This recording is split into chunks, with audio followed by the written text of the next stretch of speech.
My daughter-in-law called me a burden in front of my grandchildren. 1 month later, she was living in my house on my terms. When my 6-year-old grandson asked me why his mommy called me a burden, I didn't cry. I didn't argue. I simply looked my daughter-in-law in the eyes and made a decision that would bring her to her knees in exactly 34 days. But I'm getting ahead of myself. You need to understand who I was before that Sunday dinner and who I became after. Before we continue, please subscribe to the channel and let us know where you're listening from in the comments. The smell of roasted chicken filled my kitchen that October morning, mixing with the rosemary and garlic I'd been preparing since 6 a.m. Sunday dinners at Grandma Helen's house. That's what my grandchildren called these weekly gatherings, and for 7 years, I'd made them the centerpiece of my existence. My name is Helen Kowalski. I'm 64 years old, a retired school administrator, and the owner of a 4-bedroom colonial in Meadowbrook, Connecticut, the same house where I raised my son Daniel, the same house where his father took his last breath 8 years ago, holding my hand and making me promise to keep the family together. I kept that promise. God help me, I kept it too well. The kitchen timer beeped at exactly 11:47 a.m., and I pulled the chicken from the oven, its skin crackling golden brown. Through the window, I could see the October leaves falling in my backyard. The yard where my grandchildren had learned to walk, where we built snowmen every winter, where I'd install the $4,200 swing set 3 years ago because Emma said the kids needed somewhere to play when they visited. Emma, my daughter-in-law, the woman who would sit at my table in 2 hours and shatter everything I thought I knew about my family. But that morning, I was still blissfully ignorant. I was still Grandma Helen, the woman who babysat for free every Tuesday and Thursday so Emma could pursue her wellness coaching business. The woman who'd written a check for $15,000 last spring to cover their property taxes when Daniel's consulting firm hit a slow patch. The woman who'd co-signed their mortgage in 2019 because their credit score wasn't quite high enough for the house Emma had her heart set on. $347,000. That was the mortgage amount. I remember because I couldn't sleep for 3 nights after signing those papers, imagining what would happen if they defaulted, if my retirement savings suddenly had to cover a house I'd never live in. Their family, my sister Barbara had said when I'd called her in a panic.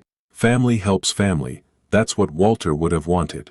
Walter, my husband of 38 years, gone before he could see what his son's wife truly thought of me. The doorbell rang at 1:15 p.m., right on schedule. I wiped my hands on my apron, the one with "World's Best Grandma" printed on the front, a Mother's Day gift from Tommy and Lily 2 years ago, and hurried to the front door. Grandma, 6-year-old Tommy launched himself at my legs like a small torpedo. Behind him, 4-year-old Lily toddled forward with her arms raised, demanding to be picked up. "My babies," I said, scooping Lily onto my hip while Tommy wrapped himself around my waist. "I missed you so much. Did you have a good week?" "Mommy let me stay up until 9 o'clock, Tommy announced proudly. And Lily threw up in the car. I did not. Lily protested, though the slight pallor in her cheeks suggested otherwise. Daniel appeared in the doorway, carrying a bottle of wine and wearing that apologetic smile I'd come to recognize over the years. The one that meant Emma was in a mood and I should tread carefully. "Hey, Mom." He kissed my cheek, his stubble scratching my skin. He looked tired, I noticed. More gray at his temples than the last time I'd seen him. "Thanks for having us. You don't have to thank me for Sunday dinner, sweetheart. This is your home." Behind him, Emma emerged from the Mercedes SUV, the one they'd leased last year despite Daniel's uncertain income. The one with the $687 monthly payment I tried not to think about whenever I saw it in my driveway. "Helen." She offered me a thin smile, her lips pressed together like she was holding back words. At 36, Emma still had the beauty that had captivated my son 12 years ago. Blonde hair perfectly highlighted, yoga-toned body wrapped in Lululemon, cheekbones that could cut glass. But somewhere along the way, the warmth I'd once seen in her had hardened into something I couldn't name. "Emma, dear, you look lovely. New jacket." She glanced down at the cream-colored coat as if she'd forgotten she was wearing it. "This, just something I picked up. Nordstrom had a sale. $400, I'd learn later." The jacket had cost $400 during a sale the same month they'd asked me to cover their car insurance payment because things were tight. But I didn't know that yet. That afternoon, I was still the fool who believed family was everything. Dinner started well enough. The children sat at their usual spots at the table, Tommy to my left, Lily in the high chair I kept specifically for these occasions. Daniel carved the chicken while Emma scrolled through her phone, occasionally contributing a one-word response to the conversation. "The chicken is delicious, Mom," Daniel said, and I felt the familiar warmth of a mother's pride. "It's your father's recipe." "Well, my version of it. He always used too much pepper." "Walter did love his pepper," Daniel agreed, and for a moment, we shared a smile across the table, mother and son, connected by memories of the man we'd both lost. Emma didn't look up from her phone. "Emma dear, how's the wellness business going? Daniel mentioned you had some new clients." She sighed heavily, the sound of someone being forced to explain something to a person too simple to understand. "It's not just wellness, Helen. It's holistic life optimization. I help people align their physical, emotional, and spiritual energies." That sounds comprehensive. It is. I have a webinar next Tuesday, actually. "I'll need you to take the kids." It wasn't a question. It was never a question. "Of course," I heard myself say. "I'm always happy to help with the children." "I know." Emma's eyes flicked up from her phone, meeting mine briefly. "That's what grandmothers are for, right? Built-in childcare." Daniel shifted uncomfortably in his seat. What? It's true. My mother says she wishes she'd had family nearby when I was growing up. Helen's lucky she gets to spend so much time with the kids. Lucky. I was lucky to provide free childcare twice a week while she built a business that had yet to turn a profit. Lucky to have my retirement savings slowly drained by their financial emergencies. Lucky to spend my golden years serving a woman who couldn't be bothered to look up from her phone during a meal I'd spent 5 hours preparing. But I smiled, because that's what I'd always done. Keep the peace. Don't make waves. Family is everything. "I do feel lucky," I said quietly. "They're wonderful children." The moment happened just after dessert. I'd made apple pie, from scratch, with apples from the orchard in Glastonbury, where I'd taken Daniel picking as a child. Lily had smeared cinnamon ice cream across her face, and Tommy was bouncing in his chair, high on sugar and the freedom of Grandma's house, where the rules were softer and the love was unconditional. "Grandma, can I show Mommy my drawing?" "The one we made last Tuesday." "Of course, sweetheart. It's on the refrigerator." Tommy raced to the kitchen and returned proudly, holding the construction paper we decorated together, a family portrait in crayon, with Grandma's house rendered in wobbly brown lines and all of us standing in front, stick figure hands connected. "Look, Mommy, that's you. And that's Daddy. And that's me and Lily. And that's Grandma. And that's Grandpa in heaven." Emma glanced at the drawing with minimal interest. "Very nice, Tommy. Grandma helped me with the letters. See, it says my family at the top. I can see that." Tommy's face fell slightly at his mother's dismissive tone, but he pressed on with the resilience of a child desperate for approval. "Grandma says I can hang it in my room next time I sleep over." "I'm gonna sleep over next weekend, right, Grandma?" I opened my mouth to confirm, but Emma cut me off. "Actually, we need to talk about that." She set down her fork, and something in her tone made my stomach clench. "The sleepovers need to stop." Daniel's head snapped up. "What? We didn't discuss." "I'm discussing it now." Emma's voice had taken on that sharp edge I'd learned to fear over the years. "The children are getting too attached. Every time we pick them up from here, there are tears and tantrums. It's disruptive to their routine. They're children," I said softly. "They cry when they leave people they love." Emma's eyes locked onto mine with an intensity that made my breath catch. "That's exactly the problem, Helen. They're confused about boundaries. They need to understand that this isn't their home. You're not their primary caregiver. You're just..." She paused. And in that pause, I felt the ground shifting beneath my feet. "I'm just what, Emma? You're just..." She waved her hand dismissively. "You're a burden on their emotional development." There, I said it. All this grandmother worship, the constant sleepovers, the spoiling, it's creating attachment issues. My therapist says, "A burden." The word came out strangled. "Did you just call me a burden?" Tommy was looking between us, his small face crumpled with confusion. "Mommy, what's a burden?" And that's when Emma made the mistake that would cost her everything. She looked at her son, then back at me, and said, "A burden is someone who makes things harder for other people, sweetie. Like when Grandma keeps you up past your bedtime, or fills you with sugar, or makes you think you need her more than you need mommy. The room went silent. I could hear the antique clock in the hallway ticking, the sound of October wind against the windows, my own heartbeat pounding in my ears.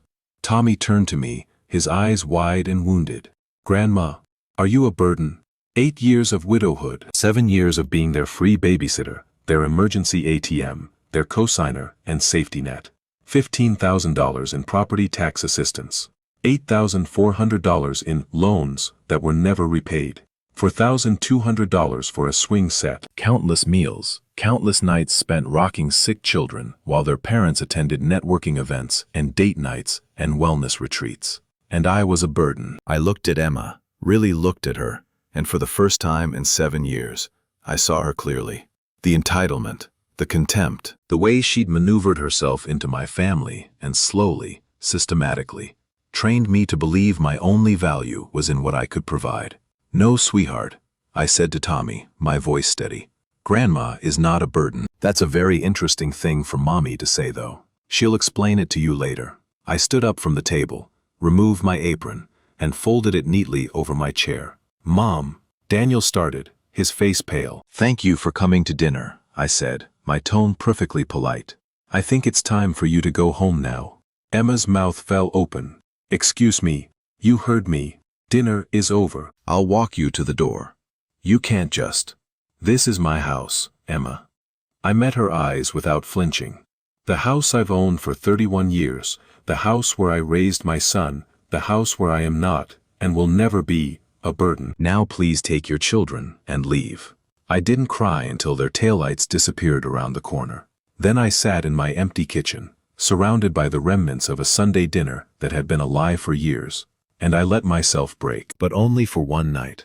The next morning, I woke up at 5 a.m., made myself a cup of strong coffee, and opened my laptop. It was time to find out exactly how much my burden was worth to them. Time to make a plan. Monday morning arrived gray and cold, the kind of Connecticut October day that made you want to stay in bed and pretend the world outside didn't exist. But I'd never been the hiding type. Walter used to say I had teacher bones, the inability to let a problem go unsolved, a mystery unexplained. That morning, the mystery was my own blindness. I sat at my kitchen table at 6:15 a.m., coffee growing cold beside me, surrounded by 7 years of financial records I pulled from the filing cabinet in Walter's old study. Bank statements, credit card bills, canceled checks with my looping signature. The cosign mortgage documents from 2019, still crisp in their manila folder. The numbers told a story I'd refused to read. I started with the easy math, the things I already knew but had never added up. The mortgage cosignature, $347,000. My name on the dotted line, my credit on the hook, my retirement at risk if they ever defaulted. The property tax, emergency, last spring, $15,000. Transferred from my savings account to theirs on March 23rd. Daniel had promised to pay it back by summer. Summer had come and gone. The money had not returned. The swing set, $4,200, installed by a crew from Home Depot on June 14, 2021. "The kids need somewhere to play at your house, Mom," Daniel had said. "It'll be an investment in family time." Family time. The phrase tasted bitter now. I kept going, pulling receipts and statements like threads from a sweater that was slowly unraveling.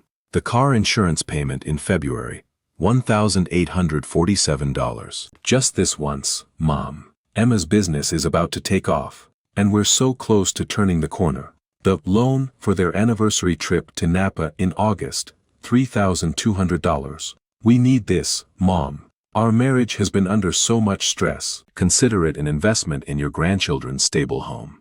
The emergency dental work for Tommy that their insurance didn't cover, $2,340. This one I didn't regret. I'd have paid anything for my grandson's health, but it went on the list anyway. The Christmas gifts last year, when Emma mentioned they were scaling back, and I quietly covered the difference so the children wouldn't notice, $1,100. The summer camp deposit in May, $800. The temporary grocery assistance in January, when Daniel's biggest client had dropped him, $600 spread across 3 payments.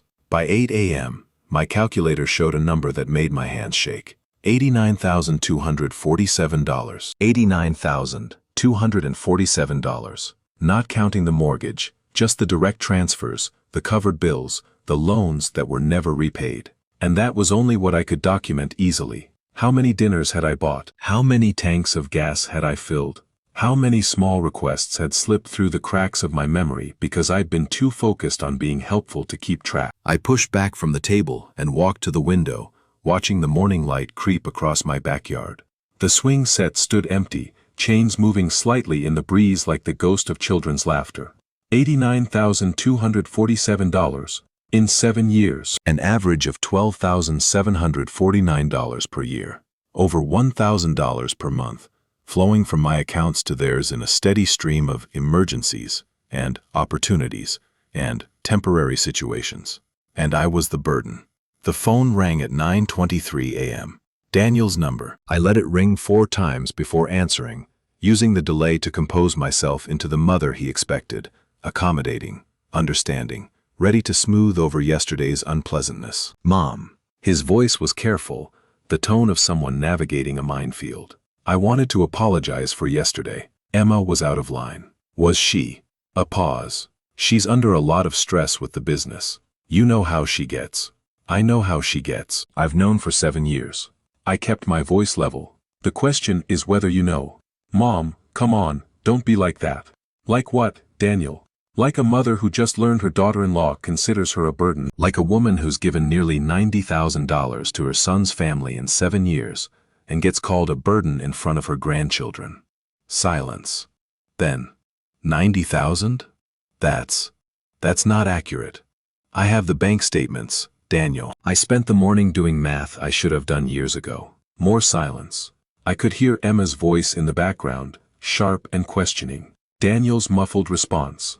Look, Mom, can we talk about this in person? Maybe dinner this week? No. No? No dinner. No visit. Not until I've finished understanding exactly what my burden has cost me. Mom, you're overreacting. Emma apologizes. She didn't mean. Emma hasn't apologized. You've apologized on her behalf, which isn't the same thing. And until she looks me in the eye and takes back what she said, not just to me, but to Tommy, I don't want to see either of you. I could feel him recalibrating, the way he'd always done when confronted with something that didn't fit his preferred narrative. What about the kids? You're just going to punish them because you're upset. The accusation hit its mark, but I held firm. I'm not punishing anyone. I'm taking time to think, something I should have done long before I signed a mortgage I can't afford and funded a lifestyle that was never mine. Mom. Goodbye, Daniel. I'll call you when I'm ready. I hung up before he could respond, my heart pounding against my ribs like it was trying to escape. The rest of the morning, I dug deeper. My home office, really just a corner of the guest bedroom with a desk and an ancient Dell computer, became my command center. I logged into my bank's website, pulled up 3 years of transaction history, and started cross-referencing. What I found made my stomach turn. The $15,000 property tax payment in March. Their taxes weren't actually due until April. I found the information buried in a county website, Fairview Township, where Daniel and Emma lived, had a payment deadline of April 15th. They'd told me it was an emergency, that they'd face penalties if they didn't pay immediately. They'd had 3 more weeks. The car insurance emergency in February had been even more interesting. A quick search of their insurance company's website showed that grace periods for late payments were standard, 30 days before any policy cancellation. They'd called me on February 3rd, claiming the payment was due that day or they'd lose coverage. They'd had a month. And then there was Emma's wellness coaching business. I'd never thought to look it up before. Why would I? My son's wife was building something, chasing a dream, and I was supportive. That's what family did. But now I typed Emma Kowalski Holistic Life Optimization into Google and waited. The website that came up was beautiful, soft colors, professional photos of Emma in various yoga poses, testimonials from satisfied clients, a booking page for consultations at $150 per hour, a blog with posts about aligning your energy and manifesting abundance. I clicked on the About page and felt my eyebrows rise. Emma Kowalski is a certified holistic wellness coach with over 5 years of experience helping clients transform their lives. 5 years. She'd started this business 3 years ago. I remembered because I'd paid for the website design, $2,400, supposedly a business investment that would pay for itself within months. I kept reading. After struggling with her own journey through financial hardship and family estrangement, Emma discovered the power of positive manifestation and energy alignment. Family estrangement. My jaw tightened. Emma's parents lived in Greenwich, an hour away, and she spoke to them weekly. Her father had paid for her Mercedes as a birthday gift last year. Family estrangement. But it was the testimonials that finally cracked something open inside me. Emma helped me set boundaries with toxic family members who were draining my energy and resources. I'm finally free. Sarah M., Hartford. Thanks to Emma's guidance, I learned to recognize the burden of other people's expectations and release the guilt that was holding me back. Jennifer K., New Haven. I used to give to family who never appreciated me. Emma showed me how to prioritize my own needs first. Life-changing. Anonymous. The burden of other people's expectations. Toxic family members draining energy and resources. I sat back in my chair, staring at the screen. My daughter-in-law was running a business that taught people to cut off family members who gave too much. And I'd been funding it. The irony would have been funny if it hadn't been so devastating. All those Tuesday and Thursday afternoons, watching the kids so Emma could work on her business. She'd been coaching other people's daughters-in-law to do exactly what she was doing to me. Taking resources from family while simultaneously training clients to see that family as the problem. I printed out the website pages, adding them to my growing stack of evidence. Then I went back to the bank statements. Something had been nagging at me since that morning. The numbers didn't quite add up. Daniel's income as a marketing consultant was inconsistent, yes, but he'd had some good years. Emma's business supposedly had clients. Their house payment was $2,100 a month. High, but not impossible for 2 working adults. So why were they always broke? I pulled up Emma's Instagram, the account I'd been added to years ago but rarely checked, and started scrolling. What I saw made me physically ill. 3 weeks ago, a photo of Emma at a spa in Westport, caption reading, Self-Care Sunday. You can't pour from an empty cup. #blessed. #living my best life. 2 weeks ago, new designer handbag displayed on a marble countertop. Treated myself. I've been working so hard on my business. I deserve something beautiful. #manifestation. #abundance mindset. 10 days ago, professional family photos at a beach, everyone in matching white linen. Fall family photos with my favorite people. So grateful for this life we've built. #family first. #grateful. I checked the date on that last post. October 3rd. The same week Daniel had texted me, asking if I could cover their water bill because things were tight this month. The water bill was $127. The family photo session, according to the photographer tagged in the post, started at $450. I kept scrolling and screenshotting. Screenshots of restaurant dinners that cost more than my weekly grocery budget. Screenshots of shopping bags from stores I couldn't afford to enter. Screenshots of weekend getaways and yoga retreats and investments in self-care that added up to thousands of dollars. While I'd been eating store brand cereal to stretch my retirement savings. While I'd been skipping my annual trip to see Barbara in Florida because I needed to be available for the grandchildren. While I'd been a burden. At 2:47 p.m., I found it, buried in my email archive from 18 months ago. A message I'd apparently received but never opened, probably because the subject line, Kowalski account update, looked like spam. It wasn't spam. It was from Daniel's financial advisor, someone named Marcus Webb at Pinnacle Wealth Management in Stanford. And based on the in the subject line, it was a reply to an email I'd never sent. I opened it, my mouth going dry. Mrs. Kowalski, thank you for your inquiry regarding the joint account. As discussed with Daniel and Emma last quarter, the funds transferred from the secondary account ending in 4847 are automatically allocated according to their investment strategy. The most recent transfer of $12,000 has been processed as requested. Please let me know if you have any additional questions about the account structure or the automatic transfer schedule. Best regards, Marcus Webb, CFP, Pinnacle Wealth Management. Joint account, automatic transfer schedule, $12,000. My hands were shaking so badly I could barely control the mouse. I clicked to the original email in the thread, the one supposedly sent from my email address, and read it with growing horror. "Hi Marcus, just wanted to confirm the latest transfer went through. Daniel mentioned you might have some questions about the account setup. Everything on my end is fine. Happy to help the kids build their future. Best, Helen Kowalski."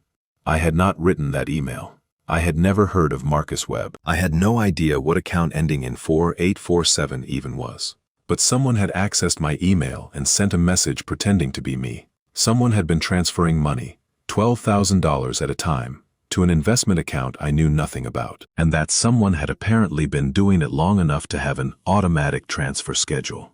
I closed my laptop very slowly. Then I walked to my kitchen, poured myself a glass of water, and drank it standing at the sink, staring at nothing. The betrayal I'd uncovered that morning, the lies about deadlines, the inflated emergencies, the Instagram lifestyle funded by my sacrifice, all of that had been painful. But this was something else entirely. This was fraud. My son and his wife hadn't just been taking advantage of my generosity. They'd been actively stealing from me, using my own email to create a paper trail that made it look consensual. I thought about calling the police. I thought about calling a lawyer. I thought about driving to their house and demanding answers. Instead, I did something that surprised even me. I sat back down at my laptop and started taking notes. If they wanted to play games with my money, I would learn the rules. If they thought I was too old and too trusting to figure out what they'd done, they were about to discover how wrong they were. But first, I needed to know exactly how deep this went. And I needed to do it without letting them know I was watching. The next 3 days, I became someone I didn't recognize. Gone was the grandmother who spent her mornings watching Good Morning America and her afternoons tending to her garden. In her place was a woman possessed, a detective in her own kitchen, piecing together a crime she still couldn't quite believe had happened. I started with the email. My password hadn't been changed, which meant whoever had accessed my account hadn't been worried about getting caught. They'd simply logged in, sent the message to Marcus Webb, and trusted that I'd never notice. Why would I? I received dozens of emails a day, newsletters, coupons, updates from the grandchildren's school. One more message in my sent folder would be invisible, unless you were looking for it. I searched my sent mail from Marcus Webb and found 7 messages spanning 2 years. 7 emails I had never written, each one confirming a transfer or responding to an account update. The language was eerily accurate. Whoever had written them knew how I talked, knew my tendency to call Daniel and Emma the kids, knew my habit of signing off with best instead of sincerely. Someone had studied me. The thought made my skin crawl.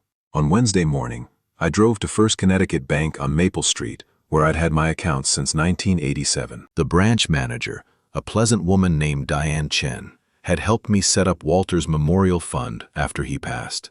She remembered me, which made what I had to ask slightly less humiliating. "I need to see all activity on my accounts for the past 3 years, I said, keeping my voice steady. "Every transaction, every transfer, everything." Diane's professional smile flickered. "Of course, Mrs. Kowalski. Is there something specific you're concerned about?" "I'm concerned that money has been moving without my knowledge." She typed something into her computer, her expression carefully neutral. "Let me pull up your account history." This might take a moment. I waited, my hands folded in my lap like a schoolgirl waiting for test results. Around me, the bank hummed with normal Wednesday activity. A young couple discussing a car loan, an elderly man depositing a check, a mother trying to corral 2 toddlers near the lollipop display. Normal people living normal lives, not discovering that their families had been stealing from them. "Mrs. Kowalski." Diane's voice had changed, dropping lower. "I'm seeing some transactions here that, well, perhaps we should move to my office." Her office was small and beige, decorated with family photos and a wilting plant that desperately needed water. She closed the door behind us and gestured for me to sit. "I've printed out the last 3 years of activity." She slid a thick stack of papers across her desk. "But before you look at this, I need to ask, do you have a joint account with anyone? A son, perhaps, or another family member?" "No, all my accounts are in my name only. They have been since my husband passed." Diane nodded slowly. "That's what our records show, which is why these transfers are concerning." She pointed to a highlighted line on the first page. October 15, 2022. $12,000 transferred to an external account. I didn't authorize that, I said, my voice flat. It shows as an online transfer, initiated from your account login. I didn't do it. Diane flipped to another page. March 8, 2023. $8,000 transferred to the same external account. Or that one. Another page. July 22, 2023. $15,000. December 3, 2023. $10,000. April 17, 2024. $12,000. The numbers kept coming, each one a punch to my stomach. By the time we reached the final page, I'd stopped counting. Diane hadn't. $67,000, she said quietly. Over 2 years. All transferred to the same external account. $67,000 on top of the $89,000 I'd given voluntarily. What account? My voice came out strange, distant. Where did the money go? Diane hesitated. I can see it's a brokerage account at Pinnacle Wealth Management. Beyond that, I'd need authorization from whoever owns the account. Can you tell me whose name is on it? Not without a subpoena or fraud investigation. I'm sorry, Mrs. Kowalski. Bank privacy regulations. I stared at the papers in my lap, watching the numbers blur as my eyes filled with tears I refused to let fall. $67,000. Stolen, not borrowed, not given, stolen, through my own email and bank login, by someone who knew me well enough to impersonate me perfectly. What do? I asked, hating how small my voice sounded. Diane leaned forward, her professional demeanor softening into something almost maternal. You file a fraud report. With us, and with the police. You change every password you have. And honestly, Mrs. Kowalski, she paused, you might want to talk to a lawyer. I left the bank at 11:23 a.m. with a folder full of transaction records and a fraud report number scrawled on a yellow sticky note. The drive home took 12 minutes, but I don't remember any of it. My body was on autopilot while my mind raced through possibilities I didn't want to consider. Daniel had access to my email. I'd given him my password years ago, back when Walter was sick and I needed help managing our medical correspondence. Just in case, I'd said. In case something happens to me and you need to get into my accounts. In case something happens to me. Had he been waiting all this time? Planning?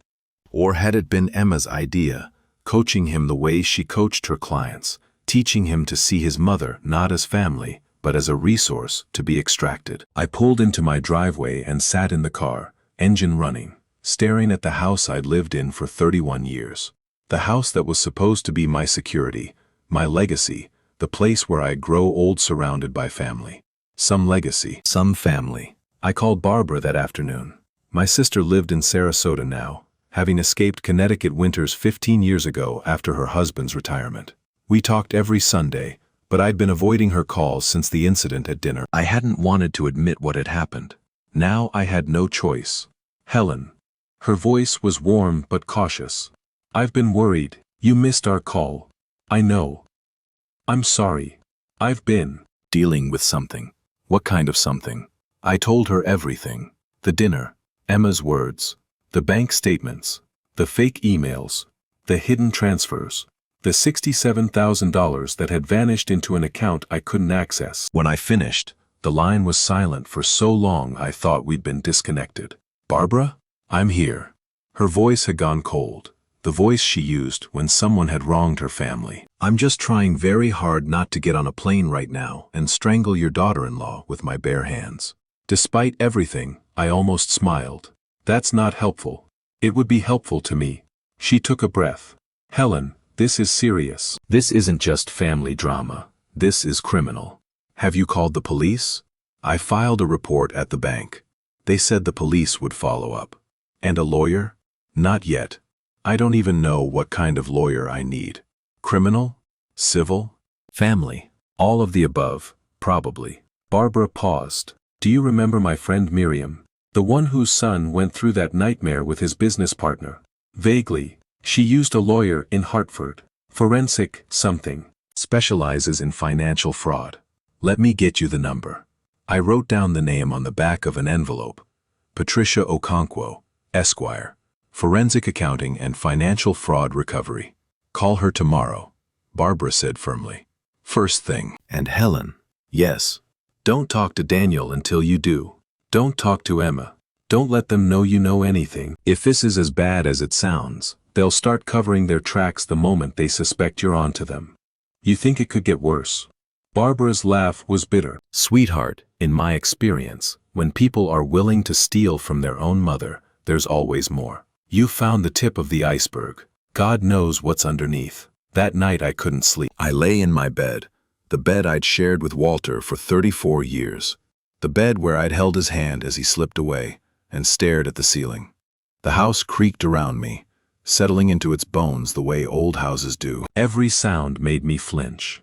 At 2:17 a.m., I gave up on sleep and went downstairs to make tea.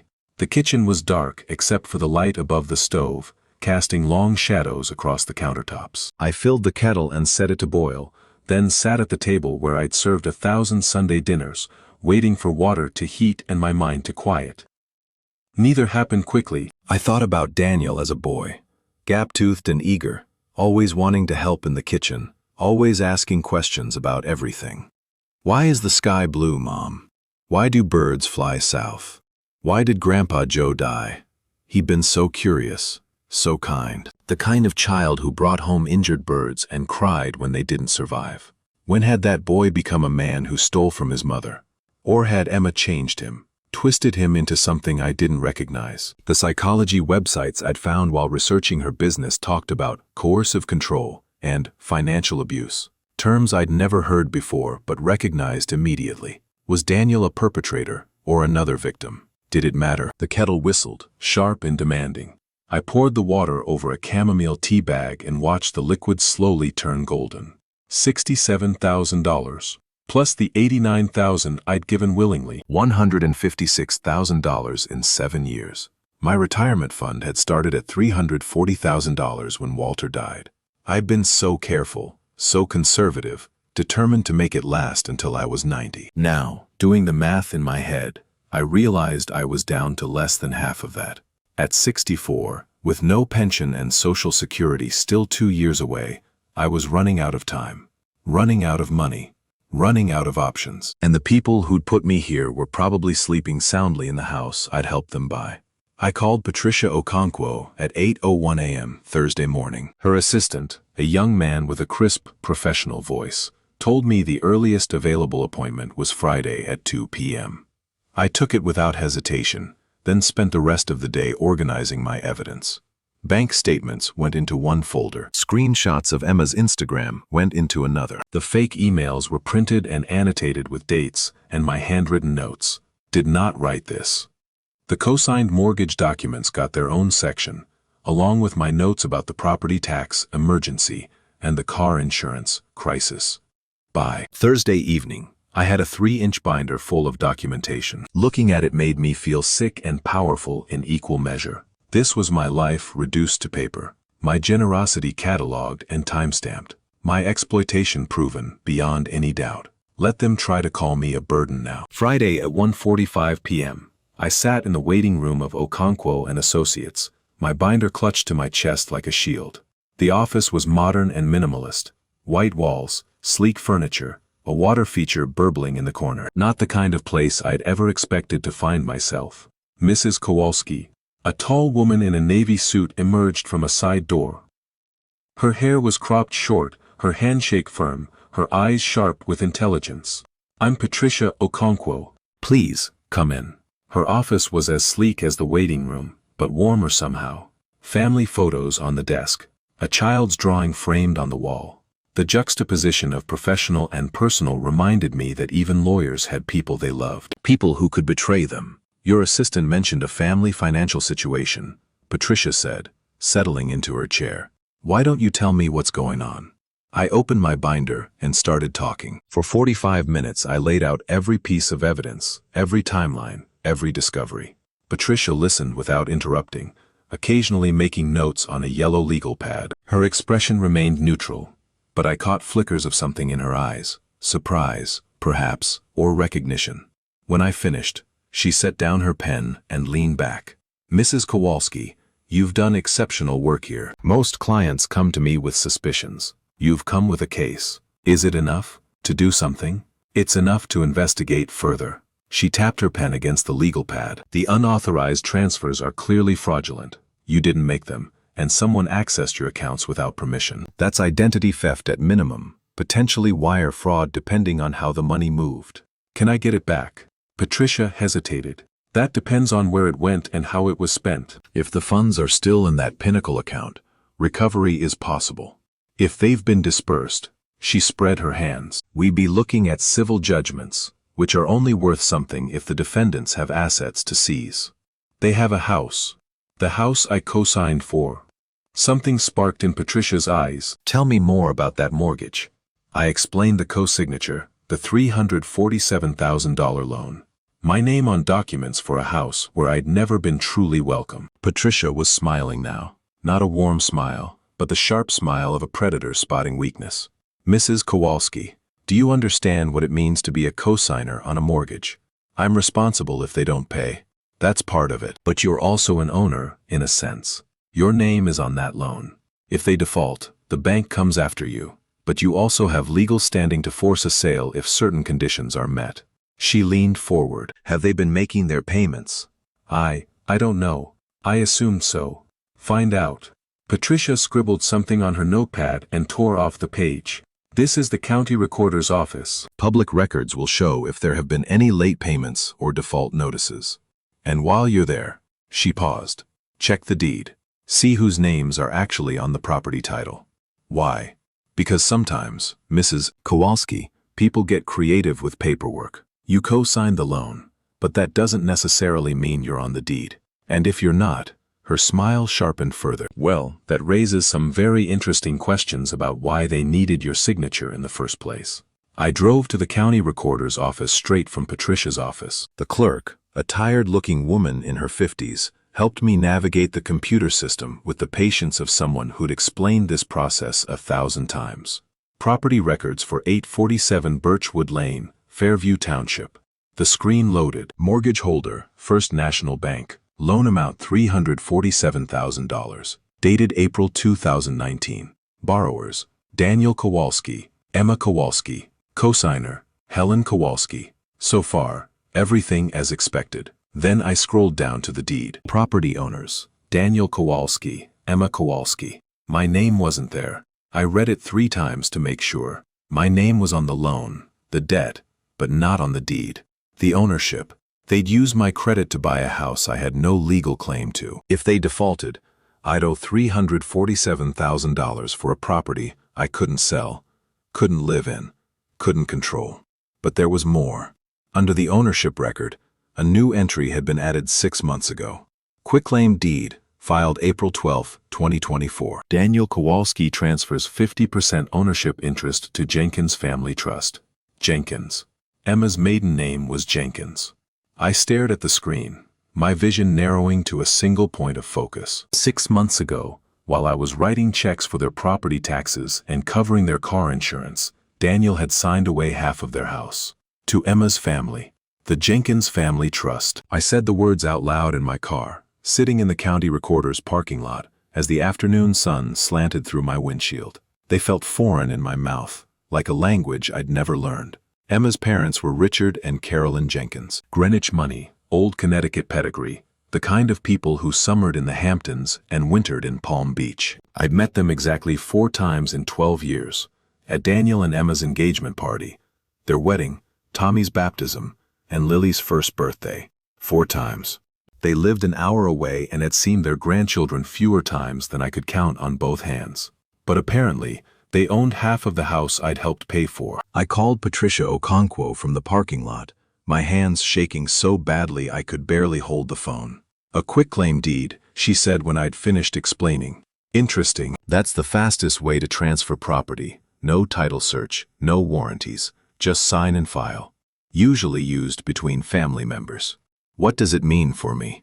It means Daniel gave away half of his ownership interest 6 months ago. The house is now jointly owned by Daniel and Emma as individuals, and the Jenkins Family Trust as an entity. Patricia paused. Which means if you ever tried to force a sale to recover your cosigner liability, you'd be fighting not just your son, but whatever legal structure the Jenkins family has built. Can they do that? Just give away property that I'm liable for? Technically, the cosigner agreement is with the bank, not the property itself. Daniel could theoretically give away his entire interest without your permission, as long as the mortgage payments keep getting made. Another pause. But here's what's interesting. A quitclaim deed doesn't transfer the debt. The Jenkins family now owns half the house, but you and Daniel are still responsible for the loan. They get the asset, you keep the liability. I close my eyes, letting the implications wash over me. So if they default, you owe $347,000 for a house that's half owned by people who contributed nothing. Yes. Is that legal? Legal and ethical are different questions, Mrs. Kowalski. Patricia's voice had hardened. What I can tell you is that this level of planning suggests something more than casual opportunism. Someone thought this through. Someone consulted lawyers. This isn't your son and daughter-in-law making impulsive bad decisions. This is a strategy. A strategy. The word echoed in my head as I drove home, weaving through the familiar streets of Meadowbrook without seeing them. A strategy implied planning, coordination, intent. How long had they been working toward this? Since the wedding? Since Tommy was born? Since Walter died, and I became a widow with assets and no one to protect me? That evening, I did something I'd never done before. I searched for Richard and Carolyn Jenkins online. What I found painted a picture very different from the polished impression they'd always projected. Richard's investment firm, Jenkins Capital Partners, had been sued 3 times in the past decade. Twice for securities fraud and once for breach of fiduciary duty. All 3 cases had been settled out of court, the terms confidential. Carolyn's charity work, which Emma often mentioned with pride, was concentrated in a single organization, the Greenwich Cultural Foundation. A nonprofit that, according to its public tax filings, paid Carolyn a consulting fee of $85,000 per year. A charity that paid its volunteers. How convenient. But it was the Jenkins Family Trust that really caught my attention. Connecticut trusts are private entities. You can't just look up who's in them or what they own. But trust names appear on property records, and property records are public. A simple search of the state database showed me that the Jenkins Family Trust owned 3 properties in Greenwich, a vacation home in Westport, a commercial building in Stamford, and now 50% of 847 Birchwood Lane in Fairview Township. Total assessed value, $4.7 million. I sat back in my chair, staring at the number. Emma's family had nearly $5 million in real estate alone. Her father had been a securities trader. Her mother drew a salary from her own charity. And yet somehow, I'd been the one paying their daughter's property taxes. The phone rang at 8:47 p.m. Daniel's number. I let it go to voicemail, then listened as his message played through my kitchen. Mom, it's me. I know you're upset, and I understand. But we really need to talk. Emma feels terrible about what she said. She's been crying for days. The kids keep asking when they can see Grandma. Please, can we meet somewhere? Coffee, anywhere you want. I just need to explain some things. Call me back, please. Emma had been crying for days. The children missed me. Emotional manipulation. Patricia had called it during our meeting. They'll use guilt as a weapon. They'll make you feel like the problem. Don't engage until you have a complete picture of what you're dealing with. I deleted the voicemail and poured myself a glass of wine. The next morning, I made a decision. If someone had been impersonating me via email for 2 years, they'd needed access to more than just my password. They'd needed to know when I was online, when I was likely to check my sent folder, when it was safe to send messages without me noticing. They'd needed to watch me. I thought about my computer habits. Checking email first thing in the morning, usually around 7 a.m. Again after lunch, around 1 p.m. A final check before bed around 9 p.m. Predictable patterns I'd maintained for years. The fake emails had all been sent between 10 a.m. and 3 p.m., exactly the window when I was least likely to be logged in. Someone knew my schedule. I called my internet provider and requested a log of all devices that had accessed my home network in the past year. The technician, a patient young woman named Ashley, walked me through the process. You should be able to see this in your router's admin panel, she explained. Every device that connects gets logged with its MAC address and connection time. I followed her instructions, navigating to a screen I'd never known existed. The device list made my blood run cold. My laptop, my phone, my tablet, and a fourth device labeled simply Daniel's iPad that had connected to my network 147 times in the past 6 months. Ma'am. Ashley's voice crackled through the phone. Are you still there? Yes. Sorry. I'm just processing. Daniel's iPad, connecting to my home network while I wasn't home. The implications crashed over me like a wave. He had a key to my house. I'd given him 1 year ago for emergencies. He knew my schedule, knew when I'd be at the grocery store, or the doctor's office, or the library for my Tuesday book club. He could let himself in, connect to my Wi-Fi, access my email through my saved passwords, send whatever messages he wanted. My own son had been coming into my house and stealing from me. While I made him Sunday dinner, I changed my locks that afternoon. The locksmith, a stocky man named Pete who'd been servicing Meadowbrook for 30 years, didn't ask questions. He just replaced the deadbolts on both doors, handed me 3 new keys, and charged me $247. You want me to take the old locks? He asked. Please. I watched him drive away, clutching my new keys like a lifeline. Then I went inside and changed every password I had. Email, bank accounts, credit cards, Netflix, everything. Each password was now a random string of letters, numbers, and symbols, generated by a website Barbara had recommended and stored in a notebook I kept in my nightstand. No more saved passwords. No more easy access. No more trust. That night, I found the final piece of the puzzle. I'd been going through old emails, searching for anything else I might have missed, when I stumbled across a message from 2 years ago. Not a fake one, a real one, from Emma, sent to my personal account. The subject line was family photo schedule, and the body was cheerful and brief. Hi Helen. Just wanted to confirm you'll have the kids next Tuesday while we do our quarterly photos.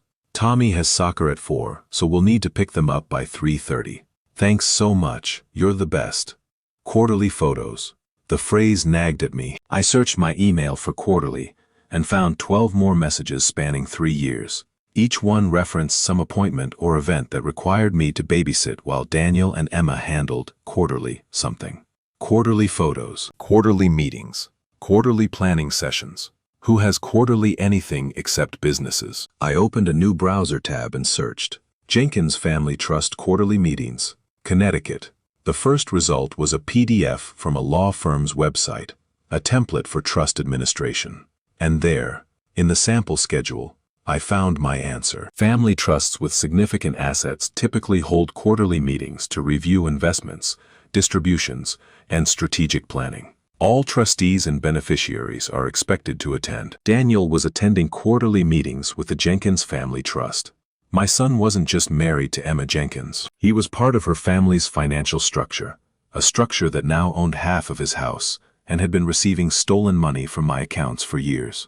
I barely slept that night. By 3 a.m., I constructed a timeline that made horrifying sense. 2012. Daniel meets Emma at a charity event. She's beautiful, charming, from a good family. He's smitten immediately. 2013. They get engaged. Emma's parents attend the party but leave early, barely speaking to me. I assume they're reserved. Now I wonder if they were already assessing me. 2014. The wedding. Expensive, elaborate, paid for by the Jenkins family. A display of wealth that should have warned me about their priorities. 2016. Tommy is born. I offer to help with childcare. The twice-weekly babysitting begins. 2017. Walter dies. I inherit his life insurance, his retirement accounts, our house. I'm alone and grieving, and desperate to stay connected to my only son. 2018. The loans start. Small at first. A few hundred here, 1,000 there. I don't keep track. Family helps family. 2019. The mortgage co-signature. $347,000. My name on the debt, not on the deed. The bank approves because my credit is excellent. 2020. The pandemic. Daniel works from home. He starts visiting more often to check on me. His iPad starts connecting to my network. 2022. The first fraudulent transfer. $12,000, sent to Marcus Webb at Pinnacle Wealth Management. 2024.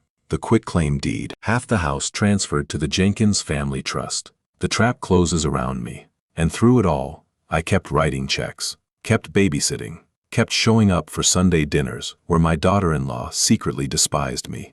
The burden. I'd been their burden, all right. The burden that kept their lights on and their mortgage paid while they built a life designed to exclude me the moment I was no longer useful. On Monday morning, I called Patricia Okonkwo with my findings. The iPad connection is significant, she said when I'd finished. It establishes a pattern of access. Combined with the fake emails, we can demonstrate both means and opportunity. What about the trust? The quarterly meetings? That's where things get complicated. I heard her typing in the background. If Daniel is a beneficiary of the Jenkins family trust, any money that flowed from your accounts to Pinnacle Wealth Management might have been further distributed into trust assets. Tracing it becomes exponentially harder. So they get away with it. I didn't say that. Patricia's voice sharpened. I said it's complicated. There's a difference between difficult and impossible. And right now, Mrs. Kowalski, you have something they probably don't expect. What's that?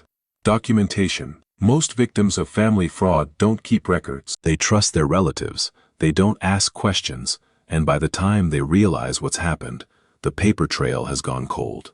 But you, she paused. You've built a case that most prosecutors would envy. Bank records, email logs, network access history, property filings. If we present this correctly, we're not just looking at civil recovery, we're looking at criminal charges. Criminal charges. Against my own son. What would that mean? For Daniel? Identity theft, wire fraud, potentially elder financial abuse given your age. We're talking felony territory, Mrs. Kowalski. Prison time. I closed my eyes, remembering Daniel as a little boy. The gap-toothed smile. The injured birds. The endless questions about why the world worked the way it did. I don't want him to go to prison. Then what do you want? The question hung in the air between us. What did I want? Revenge. Justice? My money back. My family restored to something that had probably never existed in the first place. I want them to know, I said finally. I want them to look me in the face and know that I know everything. I want them to understand exactly what they did, and who they did it to. And then I want my life back. Whatever's left of it. Patricia was quiet for a moment. When she spoke again, her voice had softened. Mrs. Kowalski, I've been doing this work for 20 years. I've seen families destroy each other over money, over property, over petty grievances that escalated into full-scale war. And I've learned that justice means different things to different people. What does it mean to you? To me, it means restoring balance. Not revenge, that's something else entirely. Justice is about making things right, as close to right as they can be after wrong has been done. She paused. If you want to pursue criminal charges, I'll support you. If you want to negotiate a civil settlement, I'll support that too. But whatever path you choose, I need you to go in with clear eyes about what you're sacrificing and what you're gaining. What would I be sacrificing? Potentially your relationship with your son, your grandchildren, any chance of reconciliation. And if I don't pursue this, then they win. They keep the money. They keep the house. And in 5 or 10 years, when you're too old to fight back, they'll probably do it again. I thought about Tommy and Lily, their faces when they ran to hug me, the drawings on my refrigerator, the swing set in my backyard where they'd learned to pump their legs and reach for the sky. Then I thought about Emma's voice, dripping with contempt. You're a burden on their emotional development. Let's meet tomorrow, I said. I want to discuss our options. All of them. The meeting with Patricia was scheduled for Tuesday at 10 a.m. But Monday evening, something happened that changed everything. It started with a pocket dial. At 7:23 p.m., my phone buzzed with an incoming call from Daniel. My finger hovered over the decline button. I'd been avoiding him for over a week now, letting every call go to voicemail. But something made me hesitate. Instead of answering, I let it ring through to voicemail. The recording that followed would haunt me for the rest of my life. The first thing I heard was background noise. Clinking glasses, muffled conversation, the ambient sounds of a restaurant. Daniel must have sat on his phone without realizing it had dialed me. Then Emma's voice, sharp and clear, "Can't keep putting this off. My parents are asking questions." I know. Daniel sounded tired, defeated. But she's suspicious now. Ever since the dinner thing, she won't answer my calls. Then go to her house. Use your key. A pause. Then Daniel, quietly. I don't think that's going to work anymore. Why not? I drove by yesterday. There's a locksmith sticker on her door. She changed the locks, Em. Emma's laugh was cold, dismissive. Of course she did. Dramatic as always. Just like Walter, always making everything into a production. My breath caught. Walter. She was talking about my dead husband. Don't. Daniel's voice had an edge I'd never heard before. Don't talk about my father like that. Oh, please. Your father was a sweet man, but let's be honest. He enabled your mother's delusions for 40 years. Family is everything. Family helps family. Meanwhile, she was smothering you. Still is. She's my mother. She's a resource, Daniel. Emma's voice dropped lower, but the phone's microphone caught every word. That's what my father always says. People are either resources or obstacles. Your mother was useful, very useful, but she's becoming an obstacle now. The Sunday dinners, the constant hovering, the guilt trips about the children. It's exhausting. She loves the kids. She loves controlling the kids. There's a difference.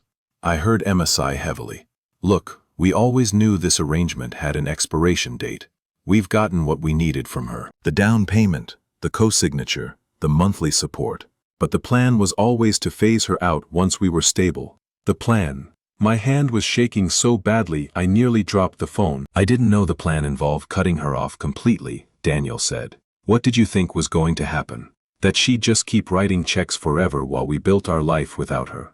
Emma's voice turned patronizing. Honey, we talked about this before we got married. My parents were very clear. They'd support us financially, but only if we kept the Kowalski situation contained. The Kowalski situation? You mean my mother? I mean your mother's expectations. Her attachment issues. Her.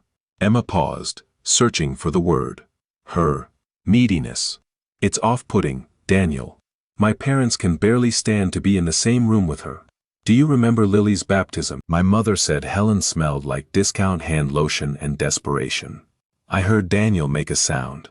Something between a laugh and a groan. Your mother is a snob. My mother is realistic. And she's right that we can't keep pretending Helen is part of our inner circle. The trust owns half the house now. We're protected. It's time to start creating distance. She's going to figure out about the trust eventually. So what if she does? What's she going to do about it? She's 64 years old, living alone in that depressing house, with no one except her sister in Florida. Emma's voice turned almost gleeful. By the time she realizes what happened, it'll be too late. My father says the transfers are completely untraceable. Routed through 3 different accounts before they hit Pinnacle. And even if she somehow figured it out, who would believe her? A confused old woman making accusations against her own family? A confused old woman. The words burned like acid. I don't feel good about this, Em. You don't have to feel good about it. You just have to stay the course. Emma's tone softened, becoming almost seductive. Think about what we're building, Daniel. The house, the investments, the trust fund for the kids. My parents are talking about buying a place in Vero Beach. They want us to have somewhere to go for winters. Is that worth your mother's hurt feelings? Silence. Then Daniel. She really loves Tommy and Lily. I know she does. And they'll see her, occasionally. Holidays, maybe. Once we've established the right boundaries. Emma paused. But the financial support needs to stop. Completely. My parents won't contribute another dime to the trust if your mother is still in the picture, bleeding us dry with her neediness. Bleeding them dry. I had given them over $150,000 and I was bleeding them dry. What about the mortgage? Daniel asked. She's on the co-signature. If she finds out about the trust, she won't find out. And even if she does, what's she going to do? Force a sale? She doesn't have the money for a lawyer. She doesn't have the energy for a fight. She's just going to accept it, like she accepted everything else. That's what women like her do. They give and give until there's nothing left, and then they die alone, wondering why no one appreciated them. The recording cut off. Either Daniel had finally noticed the call, or the voicemail had reached its limit. It didn't matter. I'd heard enough. I sat in my kitchen for a long time after that, the phone lying face down on the table like something poisonous. Women like her. Die alone, wondering why no one appreciated them. My daughter-in-law hadn't just called me a burden. She diagnosed me, categorized me, reduced my entire existence to a pathetic stereotype. The needy mother-in-law who couldn't let go, who deserved to be exploited because she was too weak to fight back. And Daniel, my son, my baby, the boy I'd rocked to sleep and nursed through fevers and cheered at every soccer game, had listened to all of it without defending me. She really loves Tommy and Lily, he'd said, as if that was the only thing worth mentioning about me. Not that I was his mother, not that I'd sacrifice for him, just that I loved his children. Like that was the only value I had. A resource. That's what Emma had called me. Not a person, not a family member. A resource to be extracted until empty, then discarded. I didn't sleep that night. Instead, I listened to the voicemail 17 times, transcribing every word into a notebook with shaking hands. By 4 a.m., I had 3 pages of notes, each line a fresh wound. The plan was always to phase her out once we were stable. My parents can barely stand to be in the same room with her. A confused old woman making accusations against her own family. She's just going to accept it, like she accepted everything else. I read that last line over and over, letting its cruelty sink into my bones. Emma thought she knew me. She thought she'd figured out exactly what kind of woman I was. Passive, desperate, too weak to fight. She was wrong. At 6 a.m., I emailed the audio file to Patricia Okonkwo with a simple message. New evidence. Meeting still at 10. Her response came within minutes. I'll clear my morning. See you then. At 7 a.m., I showered, dressed in my best navy suit, and applied makeup for the first time in weeks. The woman who looked back at me in the mirror wasn't the broken grandmother from that Sunday dinner. She was someone harder, someone sharper, someone dangerous. At 8 a.m., I called Barbara. Helen? What's wrong? You never call this early. I found something bad. I took a breath. They've been planning this for years, Barb. Since before the wedding. Emma's parents, the trust, all of it. I was just a funding source. A mark. Jesus Christ. I have a recording. Emma talking about me like I'm nothing. Like I'm already dead and she's just waiting to collect. Barbara was quiet for a long moment. When she spoke, her voice was steel. What are you going to do? I'm meeting with my lawyer this morning. And then, I paused, watching the morning sun creep across my kitchen floor. Then I'm going to war. Patricia listened to the recording 3 times, her expression growing grimmer with each playback. This is extraordinary, she said finally, setting down her phone. In 20 years, I've never had a client hand me a confession this complete. Is it enough? For what?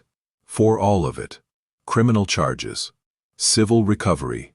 Everything. Patricia leaned back in her chair, studying me with those sharp eyes. Mrs. Kowalski, before I answer that, I need to ask you something. And I need you to be completely honest with me. Of course. Are you prepared to lose your son? The question hit like a physical blow. I'd known it was coming, had been asking myself the same thing since 3 a.m., but hearing it spoken aloud made it real in a way my own thoughts couldn't. I've already lost him, I said quietly. I lost him the day he chose to let his wife call me a burden in front of my grandchildren. Maybe I lost him years before that, when he started helping her steal from me. The son I raised wouldn't have done any of this. That boy is gone. And the grandchildren? My throat tightened. Tommy's gap-toothed smile. Lily's sticky fingers reaching for my face. The sound of their laughter echoing through my house on Sunday afternoons. They're young, I said, forcing the words past the lump in my throat. Young enough that they won't remember me clearly in a few years.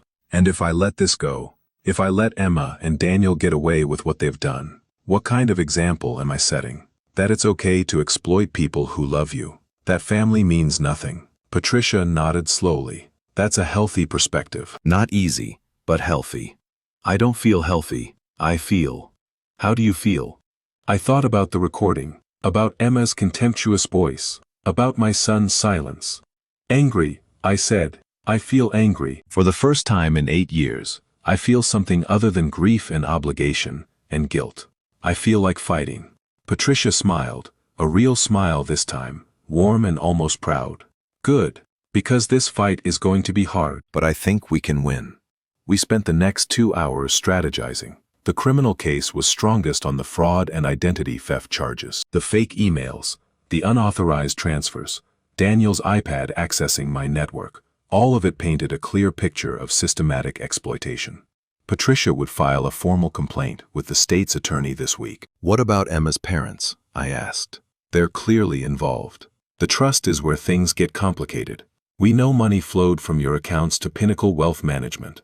We know the Jenkins family trust now owns half of Daniel's house." But proving a direct connection, that Richard and Carolyn Jenkins knowingly participated in defrauding you, requires more evidence than we currently have. What kind of evidence? Communications between Daniel and the Jenkins family about the transfers. Documentation showing how the money moved from Pinnacle to the trust. Anything that proves they knew the funds were stolen. Patricia tapped her pen against the desk. The recording helps. Emma mentions her father saying the transfers are untraceable, which suggests awareness. But a good defense attorney will argue she was just repeating rumors, not admitting to conspiracy. So they might get away with it. The parents might escape criminal liability. But here's the thing, Mrs. Kowalski, they care about reputation more than anything. People like the Jenkinses, with their Greenwich social circle and their charity boards and their country club memberships. Patricia's smile turned sharp. They pay a lot to make this go away quietly. You're talking about a settlement. I'm talking about leverage. Once we file criminal charges against Daniel and Emma, the Jenkins family will realize their entire social standing is at risk. Their daughter arrested for elder fraud, their trust implicated in a theft scheme. That's the kind of scandal that gets you uninvited from the Hamptons. I thought about Carolyn Jenkins and her $85,000 charity consulting fee. About Richard and his history of securities lawsuits. These were people who'd spent their lives building an image of respectability. And I was about to burn it all down. What would a settlement look like?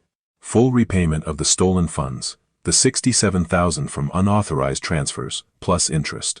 Civil damages for the additional money you gave them under fraudulent pretenses. Legal fees. And Patricia paused. The house. The house. You co-signed that mortgage. Your name is on the debt. If they default, which they likely will once the legal bills start piling up, you're on the hook for $347,000. Patricia leaned forward. In a settlement, we demand either full release from the mortgage obligation or the forced sale of the property with proceeds going to you first. Emma would never agree to sell that house. Emma might not have a choice. The trust owns 50%, but that 50% came from Daniel's share, not hers, which means Emma still has her original ownership interest, but Daniel has nothing left. Patricia's eyes gleamed. If he's convicted of fraud, his remaining assets become targets for restitution, including any claims he might have against the trust for improperly transferring his property interest. The complexity of it made my head spin. But underneath the legal terminology, I understood the basic principle. They built a house of cards with my money, and now I was going to knock it down. When do we start? I'll file the criminal complaint tomorrow. The police will investigate, subpoena records from the bank and from Pinnacle Wealth Management. Once charges are formally pressed, I'll reach out to the Jenkins family with our civil demands. Patricia stood and extended her hand. Mrs. Kowalski, I know this isn't easy, but I want you to know, you're doing the right thing. I shook her hand, feeling the strength of her grip. I know, for the first time in 7 years, I know exactly what I'm doing. That evening, I sat on my back porch with a glass of wine, watching the sunset paint the Connecticut sky in shades of orange and purple. The swing set stood empty in the fading light. No children's laughter. No Sunday dinners to plan. Just me in the quiet and the knowledge of what was coming. My phone buzzed with a text from Daniel. Mom, please, we need to talk. I'm worried about you. I read the message 3 times, imagining him typing those words while Emma looked over his shoulder, coaching him on what to say. Playing the concerned son, while secretly hoping I'd stay confused and compliant. I'm worried about you. Not I'm sorry. Not I love you. Not I didn't mean any of it. I'm worried about you. Like I was the problem. Like my refusing to be exploited was a symptom of mental decline rather than finally waking up. I didn't respond. Instead, I finished my wine, went inside and began preparing for war. The Meadowbrook Police Department occupied a squat brick building on the corner of Main and Chestnut, sandwiched between a Dunkin' Donuts and a dry cleaner. I'd driven past it 1,000 times without ever imagining I'd walk through its doors to report my own son for theft. Wednesday, October 23rd. 9:17 a.m. The date would be burned into my memory forever. Detective Sarah Chen met me in a conference room that smelled of stale coffee and industrial cleaner.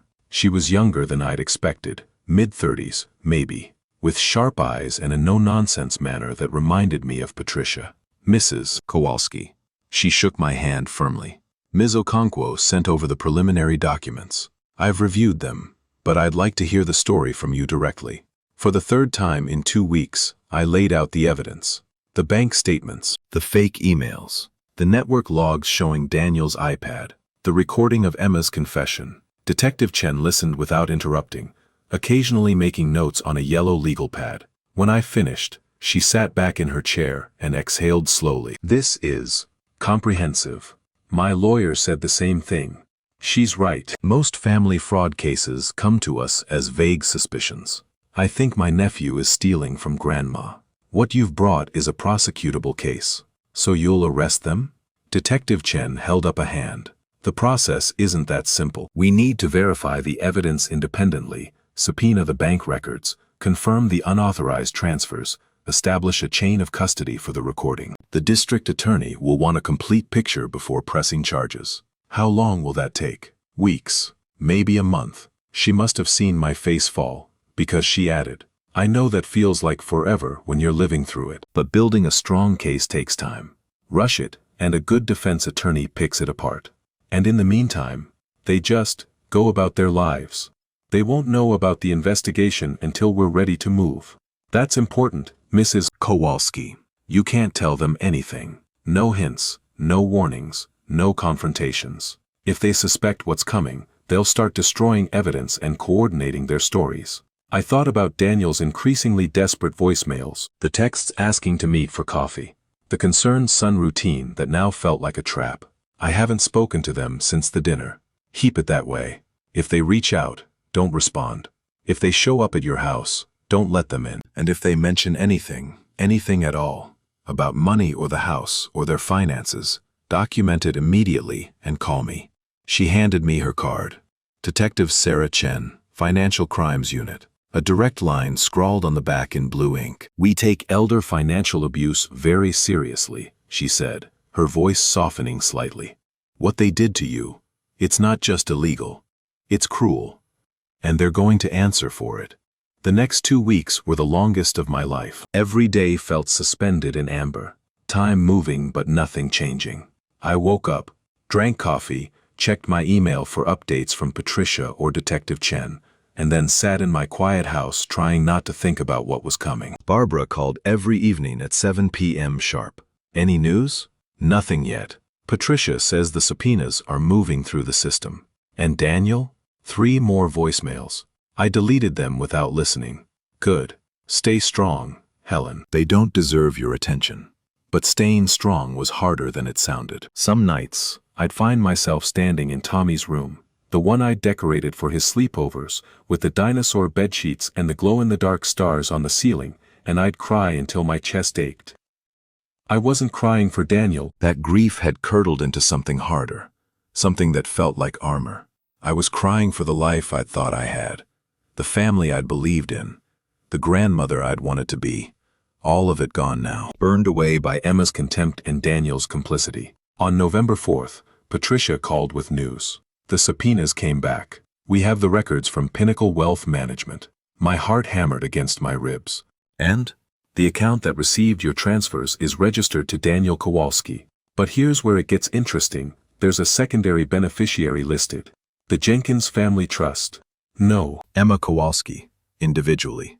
Patricia's voice was tight with controlled excitement. She's not just aware of the scheme, Helen. She's a direct financial beneficiary. Her name is on the paperwork. What does that mean legally? It means we can charge her separately, not just as an accomplice to Daniel's fraud, but as a co-conspirator who personally profited from the theft. Patricia paused. The district attorney is very interested. They're talking about filing charges within the week. Within the week. After months of uncertainty, the end was suddenly racing toward me. What happens then? Daniel and Emma will be arrested. Probably at their home, early morning. That's standard procedure for white-collar cases. They'll be booked, arraigned, and released on bail pending trial. Bail, They'll just walk out. They're not violent offenders, so yes, probably. But their assets will be frozen during the investigation. Bank accounts, investment accounts, anything connected to the fraud. Patricia's voice dropped, including the house. They won't be able to pay the mortgage. Exactly, which triggers your cosigner liability. Unless we move first. That evening, a certified letter arrived at 847 Birchwood Lane.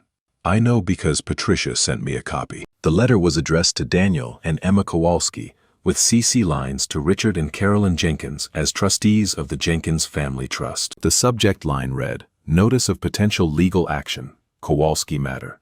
The letter itself was 4 pages of dense legal language, but the message was simple. I knew what they'd done. I had evidence. And if they didn't want their lives destroyed, they needed to come to the table. Patricia had called it a warning shot. We're giving them a chance to settle before the criminal charges go public, she'd explained. Some families prefer to handle these things quietly, pay restitution, sign a few documents, and pretend it never happened. You think they'll take that option? I think Richard Jenkins will want. His reputation is worth more to him than the money they stole. But Emma. Patricia paused. Emma strikes me as someone who doesn't believe consequences apply to her. She might try to fight. Good, I'd said, surprising myself. Let her fight. I want her to lose in public. The response came faster than anyone expected.